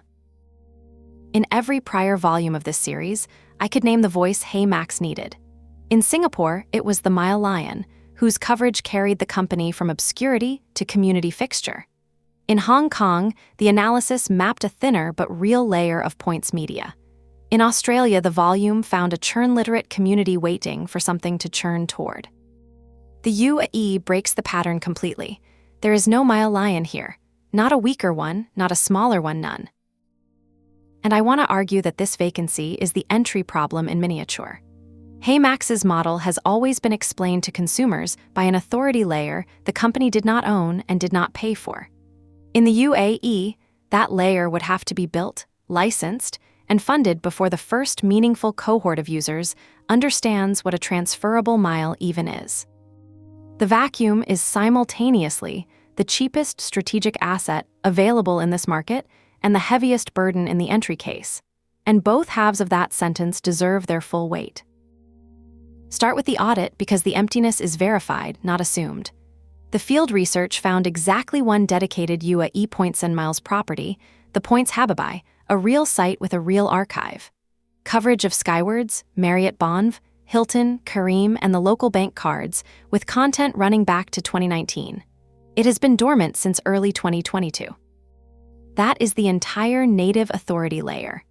A second name that surfaced in the brief, simply Frugal Traveler, could not be verified to exist at all. Searches returned nothing but generic frugal travel sites, so I record it as unfound rather than dormant. There is no Middle East edition of any Major Miles franchise. What does exist is a layer of comparison utilities: Soul Wallet with its rewards calculators, Bazaar's UAE arm, a scatter of card content blogs, which are tools, not personalities. And when the research pulled the ranked list of UAE finance Instagram, the top of the market was Royals, Business Figures, the chief executive of a global bank's UAE arm, with 700,000 followers, and Crypto and Trading Voices. No dedicated points creator with scale appears anywhere. This, in a country that runs the world's busiest international airport and hosts a 37 million member home loyalty program. Why is the slot empty? I see three forces, and they compound. The first is Skywards' gravitational field. When one program dominates a market and its bank co-brands blanket the card shelf, independent miles advice collapses into card comparison, which is exactly the content the surviving utility sites produce. There is less to arbitrage when the answer to every question is a Skywards co-brand or a cashback card. The second force is regulatory, and it is unique in this series. Influence in the UAE is a licensed profession. Paid content requires a media permit running roughly 15,000 dirhams a year, plus a trade license in many configurations. And since May 2025, the securities regulator operates the Gulf's first finfluencer regime. Anyone with more than 1,000 followers giving financial recommendations needs a license, with fees waived for the first years, but penalties that include fines and platform bans. The casual hobbyist blogger, the seed from which every Mile Lion-type authority grew, faces a professional cost floor here. The third force is cultural. The community is cashback first. The active subreddit for UAE credit cards is sophisticated and busy, but its dominant topics are cashback optimization and annual fee waivers. The Skywards co-brands are discussed second. A Miles Authority blog would be serving an audience that has already partly talked itself out of Miles. That third force needs to be stated more sharply because it defines the education burden. The research scanned the community corpus for Shop2Earn as a category, not for HeyMax, for the category, and found nothing. No shopback mentions, no cashback portal chatter, no thread anywhere asking how to convert online spending into airline miles through a third party. In Singapore, HeyMax substituted itself into an existing conversation about cards, portals, and transfer bonuses. In the UAE, the conversation does not exist. This is the distinction I keep returning to across this volume. The entry problem is category education, not brand substitution. Brands can be sold in a quarter. Categories take years to teach, and they are taught by exactly the authority layer this market lacks. The regulatory overlay deserves one more paragraph because it cuts both ways. For HeyMax's go-to-market, the finfluencer regime is a constraint. The ambassador model it has used elsewhere cannot be casually ported. Whether a shopping rewards app's promoters are giving financial recommendations is a positioning question, probably outside scope while the content stays on Merchant Earn, and squarely inside it the moment a creator compares credit cards, which is what points content inevitably does. My advice is to design for the license rather than litigate the boundary, and Chapter 19 makes this a hard prohibition. But the same regime is also a moat. In a market where licensing is the trust marker, the Weo and Zan stories both show licensure itself functioning as the news event, the first credibly licensed points voice acquires something a Singapore blogger never had: a regulatory credential competitors must match. Whoever funds that voice first buys the slot cheap and raises the price for everyone after. There is a rental alternative, and it partly works. Head for Points covers Skywards actively, a Skywards Plus explainer in May 2026, rail earning coverage that July, and 1 mile at a time covers Emirates products heavily. Both already reach the UAE's points-curious readers. Neither has ever mentioned HeyMax. The research ran the searches and found empty results pages. Renting that reach is fast, measurable, and keyed to real news, and Etihad guest rail restoration is a story those outlets would cover on its merits. No sponsorship required. But I want to be honest about what rented reach does and does not do. It reaches enthusiasts who are already fluent in miles, the segment most invested in Skywards co-brands, and most served by the incumbent machine. It does not reach the cashback-first mainstream that is HeyMax's actual conversion target, and it does not teach a category. Rented reach solves awareness among the converted. The education burden remains untouched. So what would I actually do? The corridor-first architecture of Chapter 18 buys time, and that is its underrated gift to this problem. In the partnership phase, no consumer education is required at all, because there are no UAE consumers to educate. I would spend that window on 3 things. First, seed the communities honestly. The credit card subreddit and the Dubai finance threads are where UAE fintech reputations are made, and the WEO threads prove it. Second, commission the rented reach coverage around genuine partnership news, not advertorial. Third, make the build versus revive decision on the owned property. Approaching the dormant points Habibi asset is one path. Backing a new, licensed editorial voice is the other. Either costs less than a single month of paid acquisition at estimated fintech rates. Blended acquisition cost in this market plausibly runs $30 to $80 per user and up. A loud estimate, but directionally safe against creator rates of 5 to 25,000 dirhams a post, and meta ad rates of 10 to 40 dirhams per 1,000 impressions. Content is the cheap lever here. The expensive lever is time, and time is exactly what the partnership phase supplies. One more use for the vacancy: it is a leading indicator. Empty slots do not stay empty in markets with economics this rich. If a credible, licensed points and miles voice appears in Dubai over the next 18 months and it is not HeyMax's, then someone else has read this map, a competitor, a bank, or Skywards itself extending its content machine. I would treat the appearance of that voice the way Chapter 20 treats shop-back entry signals, as a falsifier that collapses the option value of waiting. What this means for HeyMax is an inversion of its founding playbook. In Singapore, the authority layer preceded the product, and the product borrowed its trust. In the UAE, the product, the rails, the partnerships, the restored Etihad connection must precede the authority layer because there is nothing to borrow.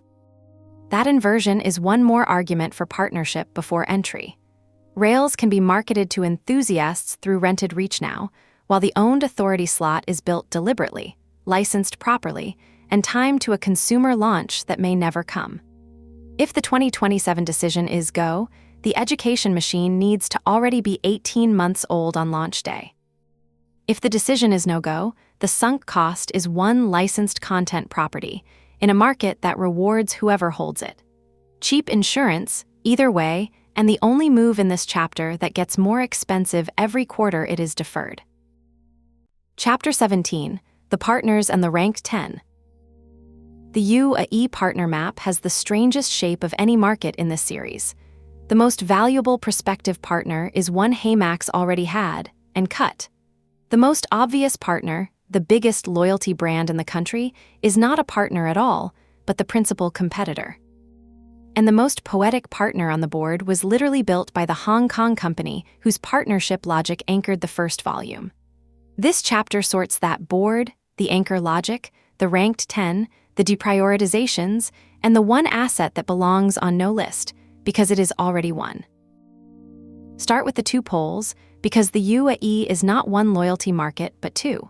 The The Dubai pole is Emirates Skywards, 37 million members as of its 25th anniversary. The single currency for both Dubai carriers, now that Fly Dubai's program has been folded in. And the decisive fact from Chapter 2, already running HeyMax's own mechanics first party. Skywards Everyday is a card-linked earn network across more than 500 UAE merchants, up to 5 linked Visa or MasterCard cards, roughly a mile for every 3 dirhams, built on the Gravity platform. Skywards Miles Mall is an affiliate shopping portal spanning more than 3,200 brands. There is no gap in that machine for HeyMax to fill, and the walled garden has never shown interest in granting an external aggregator a rail on friendly terms. The verdict from the partner research stands: compete, don't court. The Abu Dhabi and Sharjah pole is the opposite temperament. Etihad guessed 10 million members, a 2025 revamp that went generous where Skywards went dynamic, operates an industrialized points exchange machine of roughly 60 partners. It ingests essentially every bank currency in the country, plus the retail coalitions, the fuel program, Revolut, and Built, and holds a reciprocal deal with Air Arabia's Air Awards. It is a flag carrier that behaves like an open network. Between a fortress and a marketplace, the anchor question answers itself. But the anchor comes with a nuance no other volume has faced. This is a restoration, not a courtship. Etihad Guest was a live HeyMax transfer partner until the 1st of June, 2026, when it was removed alongside Emirates Skywards and 15 other programs in the cache for Miles sunset. MileLion's list of the 18th of May confirms both carriers were cut on the same day. The cut was a cost decision about a synthetic, cash-brokered mechanic, not a relationship failure. And the affiliate wiring survives to this day. HeyMax still monetizes Etihad flight bookings, and even Etihad's own miles purchase funnel, as earn merchants. The ask is therefore to convert a lapsed synthetic rail into a direct one-to-one transfer partnership. For a program that has onboarded some 60 exchange partners, signing HeyMax is a routine Tuesday, and HeyMax's existing Singapore, Hong Kong, and Australian members give Etihad incremental redemption demand into its Abu Dhabi hub before HeyMax spends a single dirham on the ground. With the logic set, here are the 10, ranked by the compound of winnability and value. Number 1, Etihad Guest, the anchor. Restore it as a direct one-to-one rail. Winnable because the exchange machine signs deals routinely and the prior relationship ended over cost, not conduct. Valuable because it is the aspirational currency the whole architecture needs, and it works corridor first, selling Abu Dhabi redemptions to existing members before any UAE entry. Number 2, Ouigo, the most signable travel deal in the market. Dual headquartered in Singapore and Dubai, the Gulf's leading flight search app, with around 5 million monthly visits and an estimated $35 million in revenue. Pure affiliate economics, negotiable from HeyMax's home city, and it hands HeyMax Middle East distribution before it has any brand awareness. Number 3, Talabat, the digital merchant flagship. Listed on the Dubai financial market in December 2024, in the largest global tech IPO of that year. Around $10 billion of market value, on $7.4 billion of gross merchandise value, and roughly $500 million in EBITDA, and fighting for differentiation. Food delivery is HeyMax's proven earn category from Singapore. Number 4, Share, Majid Al Fudaim's program, the conglomerate play, and this volume's Gokongwei analog. Carrefour's grocery frequency, plus Mall of the Emirates, the city center malls, and Vox under one currency.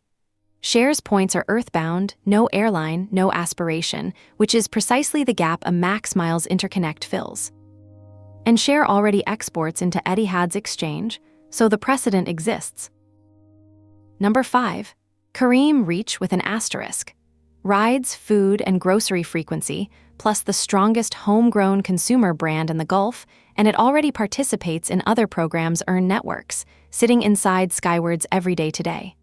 But and the former Etisalat holds just over half of the super app, which makes Careem gatekeeper adjacent.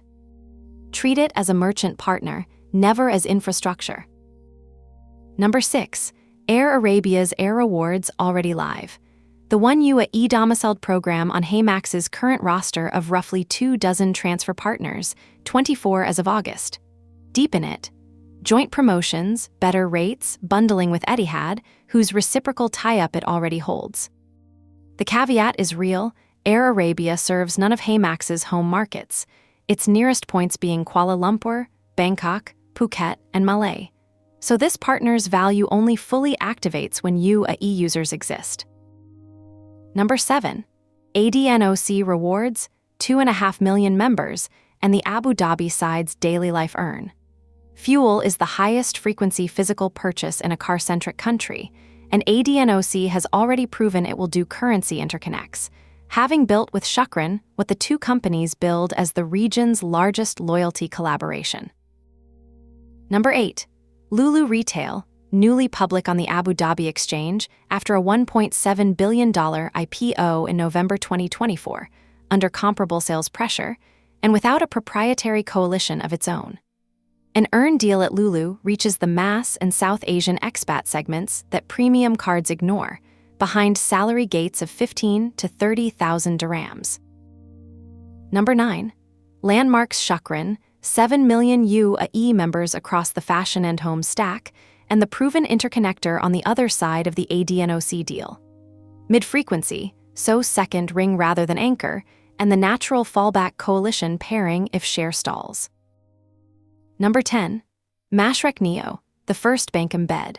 Mashreq's currency is the most partner promiscuous in the country, already exchanging into both Etihad and Skywards, which makes its digital arm the lowest friction door for a Max Miles tile inside a bank app, and the template for RAK Bank and Commercial Bank of Dubai follow-ons. One name is deliberately absent from that list, because it is not a deal to be won, Plaza Premium. Its Smart Traveler program is already a live one-to-one transfer partner, and Plaza Premium operates lounges at both Dubai International and Abu Dhabi's Zaid Airport, the only places on Earth where Max Miles value physically lands in the UAE today. That is an asset to market at zero business development cost, not a negotiation. The deprioritizations matter as much as the rankings. Skywards, Fly Dubai, and Dinata are the walled garden, no business development cycles there. Smiles, by E-End, with its 5.5 million users, 6,500 brands, and 15,000 outlets, is a gatekeeper, not a partner. E-End also owns E-End Money and half the Careem super app, and a Smiles rail would be negotiated forever on the incumbent's terms, a later big swing at most. The flagship bank co-brands at Emirates NBD, First Abu Dhabi Bank, and a DCB have no need for HeyMax, since their currencies already reach both airlines. The rumored Emirates NBD Smart Deals product could not be verified to exist as a distinct thing.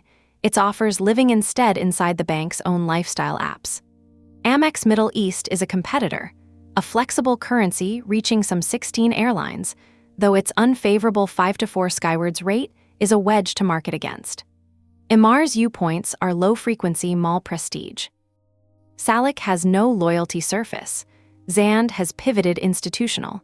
Yap is no longer a licensed play, and the telco do earns at most an opportunistic white-label conversation. And then there is Null. The Dubai Transit Card was built under contract by Octopus Cards Limited of Hong Kong, the literal company whose ecosystem anchored this series' first volume, and the RTA has run Null Plus, a points program across transit, taxis, and parking since 2019 on a card doing over 1.5 million transactions a day. A Null Plus exchange is the Octopus move replayed in the Gulf, and it is not deprioritized on merit. It is Wave 2 purely because government business development runs on government time, an estimated 12 to 24 months. Start that conversation in Phase 2 so the deal lands in Phase 3. What this means for HeyMax, the 10 sort into 3 families. Rails, Etihad, and Air Arabia, signable now from Singapore. Distribution, Wigo, Talabat, Careem, Lulu, the landing party, needing early ground presence. Legitimacy, Share, ADNOC, Shukran, Mashreq, the institutional ground game. Notice what no entry on the list requires. UAE users existing first. That is not an accident. It is the sequencing thesis of the next chapter. Chapter 18, the corridor-first architecture.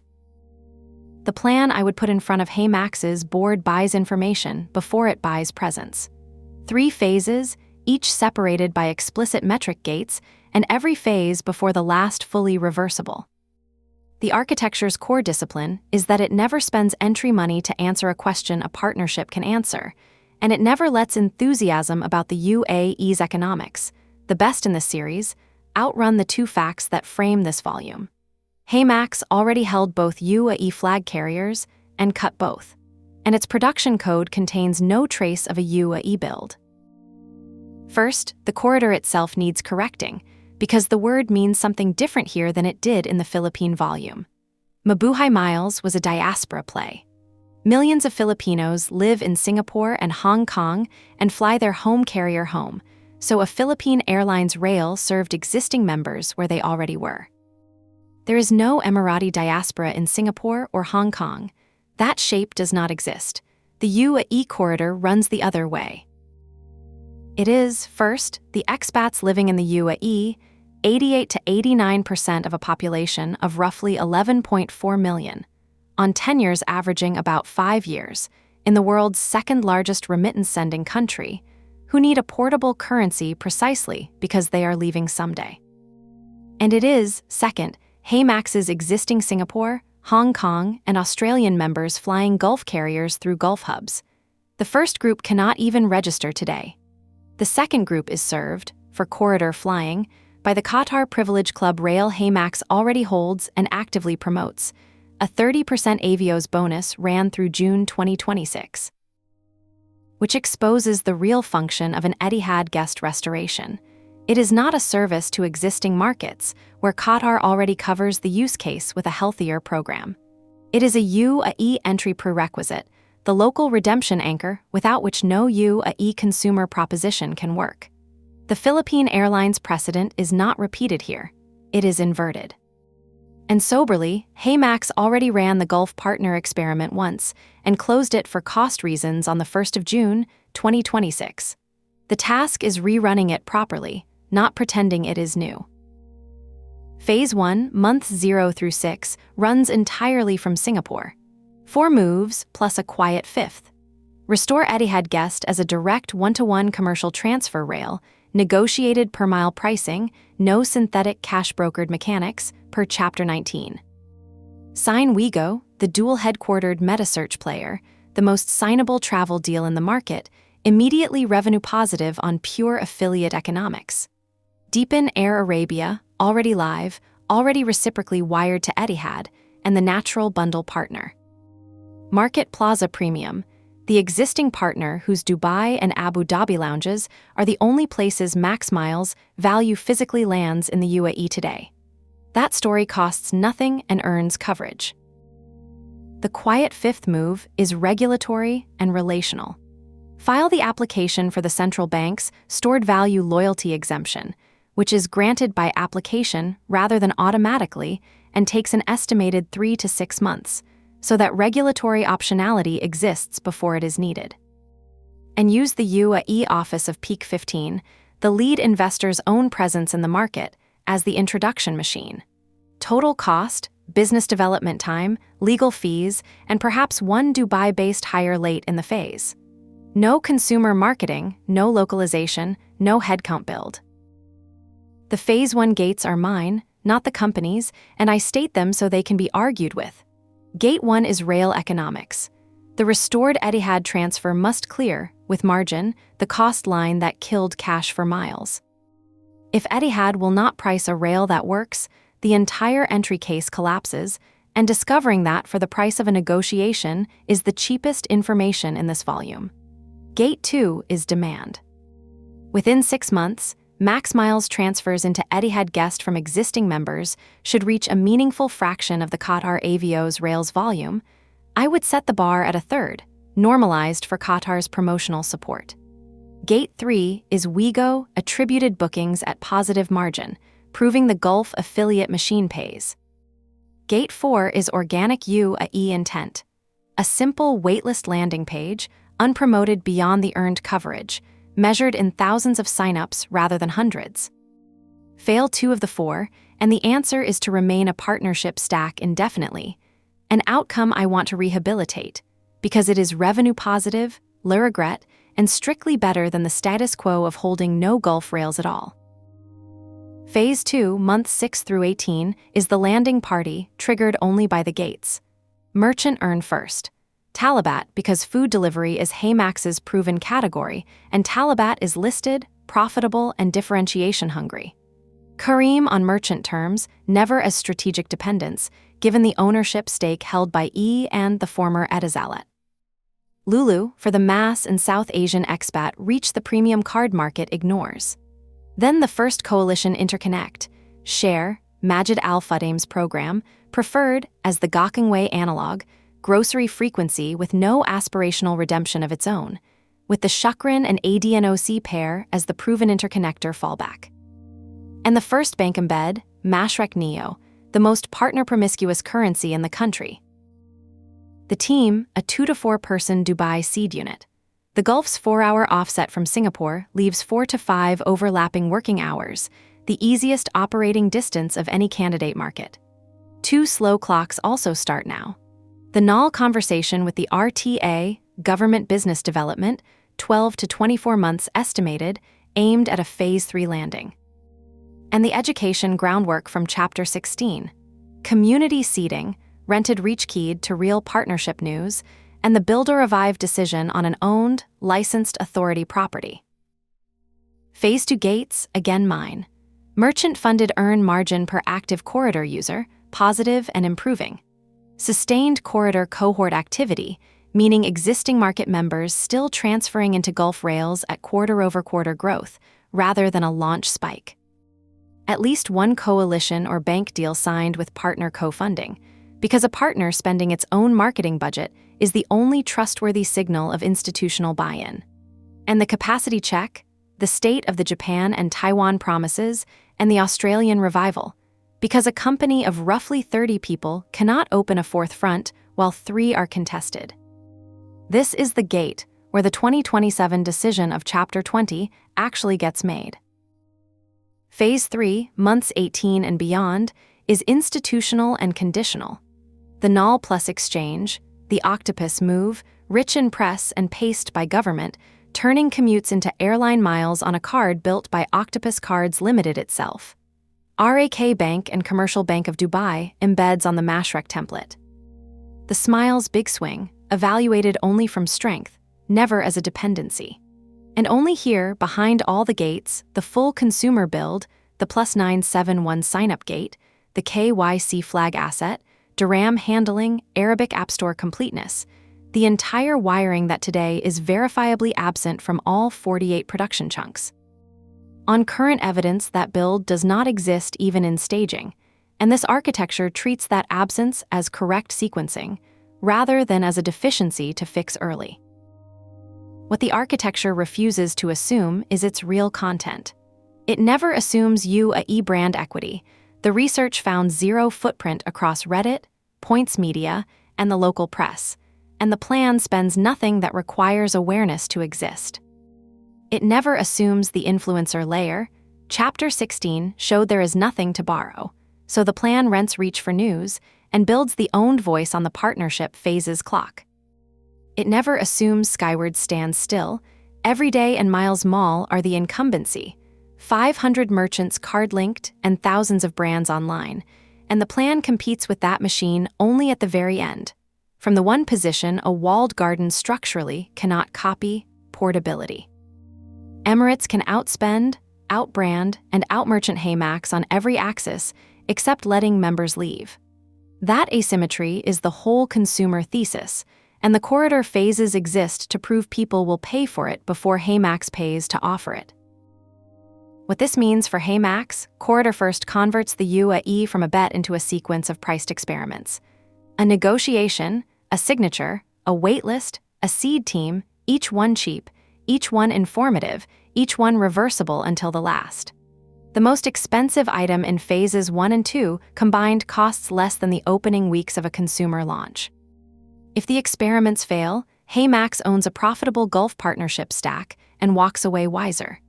If they succeed, the 2027 entry lands on rails already laid, partners already signed, a community already seeded, and a regulator already met.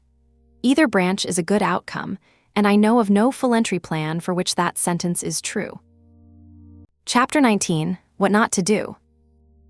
Every volume in this series has ended its planning section with the same observation: strategy is mostly subtraction.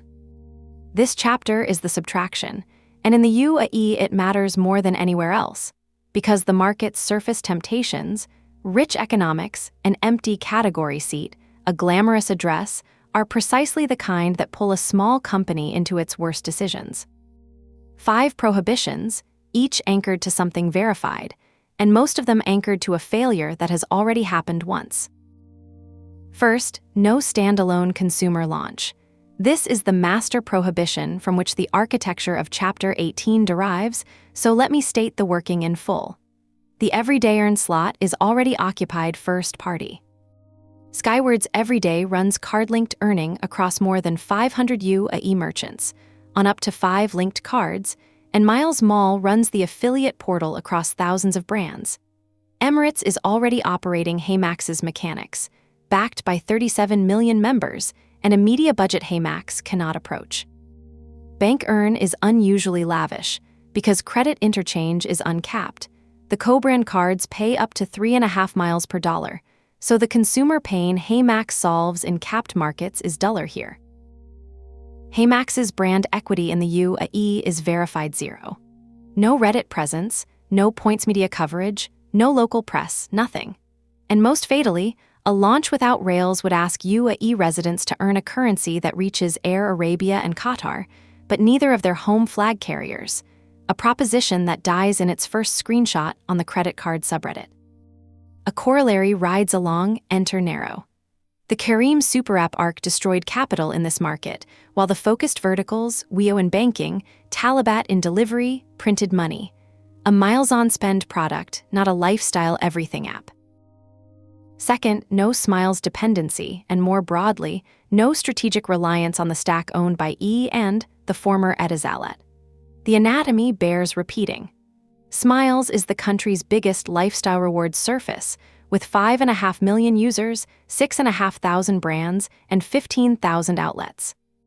E and also owns E and Money, and just over half of the Careem super app, and sits in Weo's shareholder register. That is not a partner profile. It is a gatekeeper profile. A distribution deal built on E and rails would be renegotiated forever, against a counterparty that would rather own the category than rent it, and every quarter of dependence would deepen the asymmetry. The Smiles to Max rail is a legitimate Phase 3 big swing. A closed, low-aspiration telco currency gaining an airline exit is a real pitch, but it must be negotiated from strength, after the coalition and bank deals exist, never as the entry vector. Careem itself is welcome as a merchant on commercial terms. The moment a Careem or Smiles integration becomes load-bearing for acquisition, HeyMax has handed its UAE future to Abu Dhabi's telco. Third, no unlicensed ambassador program. The securities regulator introduced the Gulf's first finfluencer regime in May 2025. A license for anyone over 1,000 followers giving financial recommendations. Fees waived for now, penalties including fines and platform bans, and paid content generally requires a media permit at roughly 15,000 dirhams a year. HeyMax's community playbook elsewhere leans on ambassadors and referral creators. Porting it unmodified would put dozens of micro-creators into a gray zone the regulator has explicitly claimed. And the stakes are asymmetric, in a way that Chapter 7 established. In the UAE, licensing is the trust currency. Weo and Zand became credible through licensure itself. A foreign rewards app whose promoters get fined is not paying a compliance cost. It is acquiring the one brand identity, the app that broke the rules, that this trust market never forgives. Design the program around licensed voices from day one, or run editorial, only until one exists. Fourth, no repeat of the Australia pattern. The Australian volume documented what I consider HeyMax's most instructive failure. A market launched in November 2023 in roughly 10 weeks of effort, and then left as a shell, 0 App Store ratings, a fact this volume's sweep reconfirmed nearly 3 years later. The pattern is seductive because it feels cheap. Flip the gate, list the app, issue the press release, move on. In the UAE, it would be strictly worse than in Australia. The incumbents are competent and watching. The community is small, dense, and forensic. The same subreddit culture that dissects WEO's KYC checks in public would discover a dead HeyMax storefront within weeks and document it permanently. And the first impression would be spent in the one market where, per Chapter 13, HeyMax currently enjoys the strange luxury of zero baggage. A blank slate can survive not being written on. It cannot survive being scribbled on and abandoned. If entry happens, it happens staffed, stocked, gated, and after the metrics clear, or it does not happen. Fifth, no synthetic rails in the style of cash for miles. This prohibition is the one HeyMax has already paid tuition on. The cash for miles mechanic, effectively brokering miles with cash, rather than holding commercially negotiated transfer agreements, is exactly what got 17 partners cut on the 1st of June, 2026, both UAE flag carriers among them. Against a Skywards that has devalued partner awards, gated first class, added surcharges, and gone dynamic, and with both UAE currencies valued at just 1.2 US cents by the Points Guy's August 2026 table. Below the avios and aeroplane band, synthetic rails are structurally margin negative at scale. The restoration this volume recommends must therefore be the opposite object: a direct, commercially priced, one-to-one transfer partnership whose per-mile cost clears the line cash for miles could not, and if Etihad will not price it to work, walk. The June cut, whatever its optics, proved the discipline exists. The failure mode would be unlearning it, out of eagerness to have a Gulf logo back on the roster. A regulatory corollary belongs here too. Keep wallet, top-up, and buy miles features out of any UAE version 1. Customer prepaid value is what drags a rewards platform out of the loyalty exemption fact pattern and into full stored value licensing, 15 million dirhams of paid-up capital, a percentage of float, 3 years of audited financials. Merchant-funded earn keeps HeyMax on the exemption side of that line. One convenience feature could erase the advantage. There is a sixth, softer prohibition that I add on my own account. Do not read your own wildcard DNS. The research found that the E and Dubai subdomains of HeyMax.ai and any nonsense subdomain all resolve identically, and that the +971 and dirham strings in the production bundle are generic international standards libraries, not staging. Neither the company nor its commentators should mistake artifacts for intent, and internally, no one should mistake the ease of flipping a country gate for readiness. The honest ledger, nothing staged, nothing planned, both carriers cut, is precisely what makes the corridor first plan credible. It starts from a truthful zero and prices every step away from it. What this means for HeyMax, prohibitions are cheapest while nothing is committed, which is now. Each of these 5 will present itself, over the next 2 years, dressed as an opportunity. A Smiles term sheet with reach that dwarfs the ranked 10, an influencer agency promising fast awareness, a cheap soft launch that just tests the water, a broker offering Skywards inventory at rates that almost work.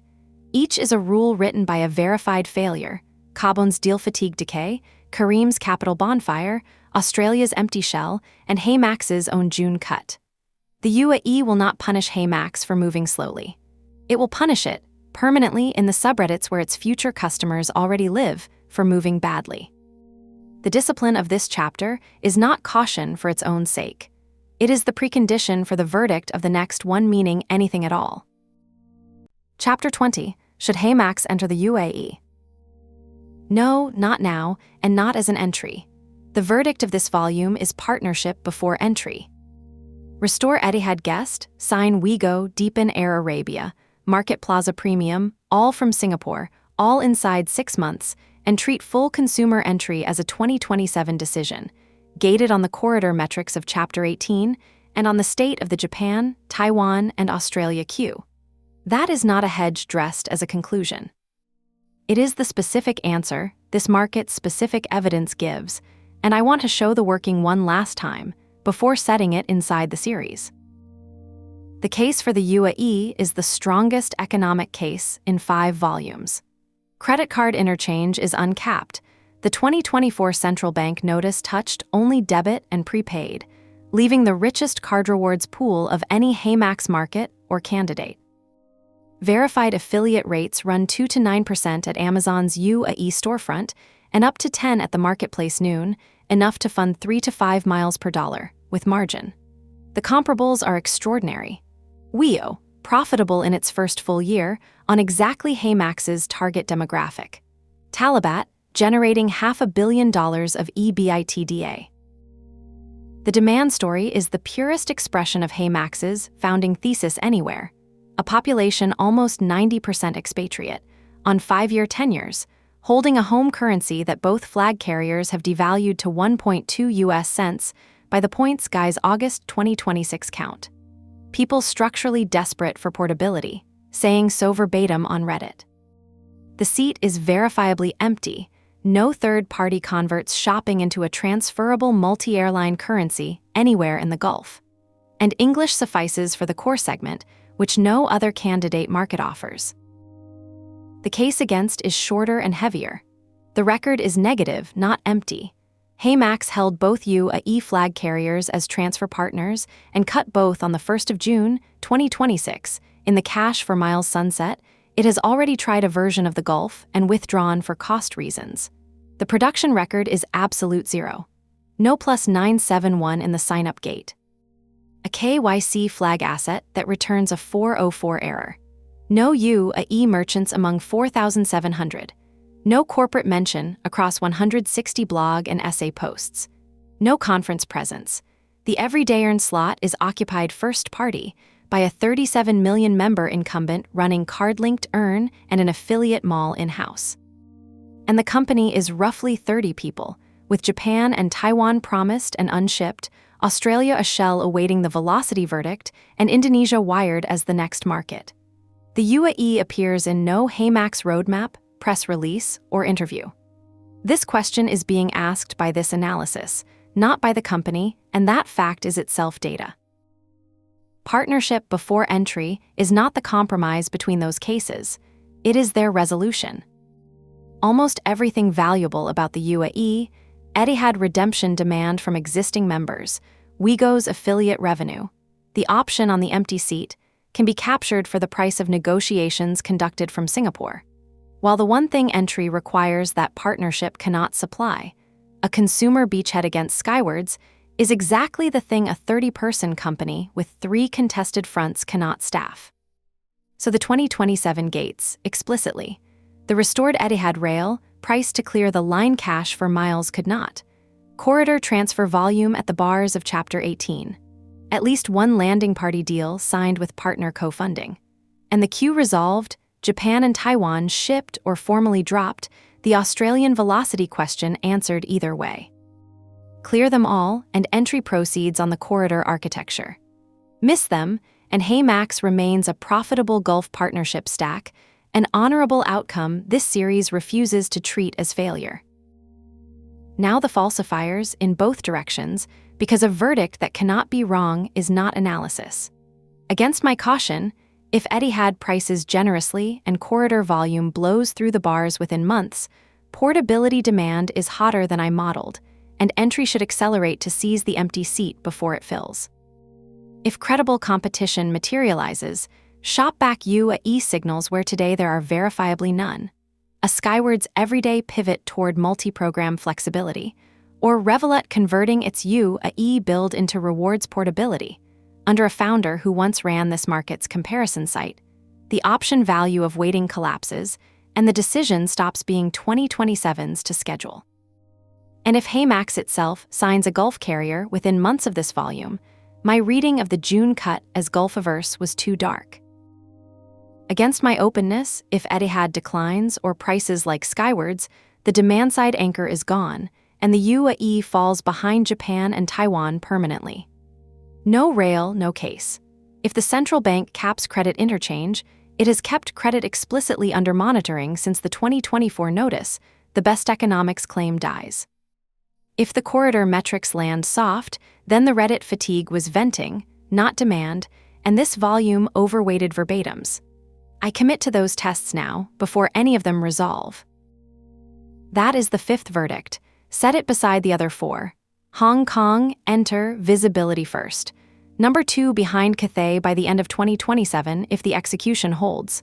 Singapore, trust first at home. The base is the business. Defend it. The Philippines, not now. A business-to-consumer beachhead, the diaspora corridor already served through Mabuhay, pre-positioning for a later decision. Australia, the number 1 effort-adjusted revival, conditional on a velocity deal. No deal, no entry. And now the UAE, the market it already cut. Partnership before entry now, entry a gated 2027 question. 5 markets, 5 different instruments, and only 1 unconditional enter among them. What does the series now know about where open loyalty wins?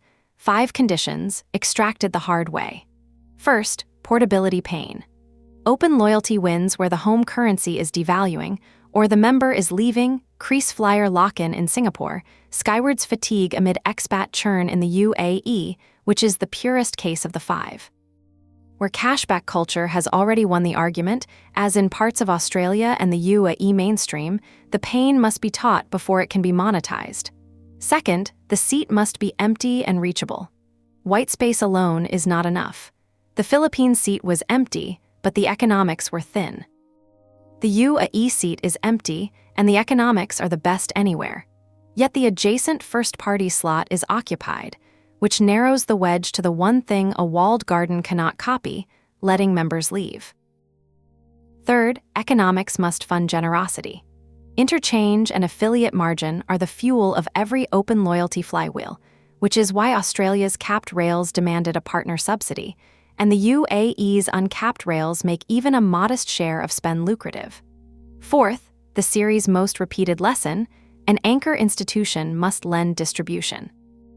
Octopus-shaped institutions in Hong Kong, where HeyMax ultimately bought its landing with Crip. Velocity in Australia. The Gokongwei stack in the Philippine blueprint. Etihad here.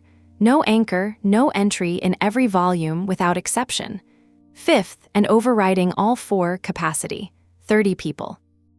The revealed playbook is acquire or deeply partner, and the promised organic market slip.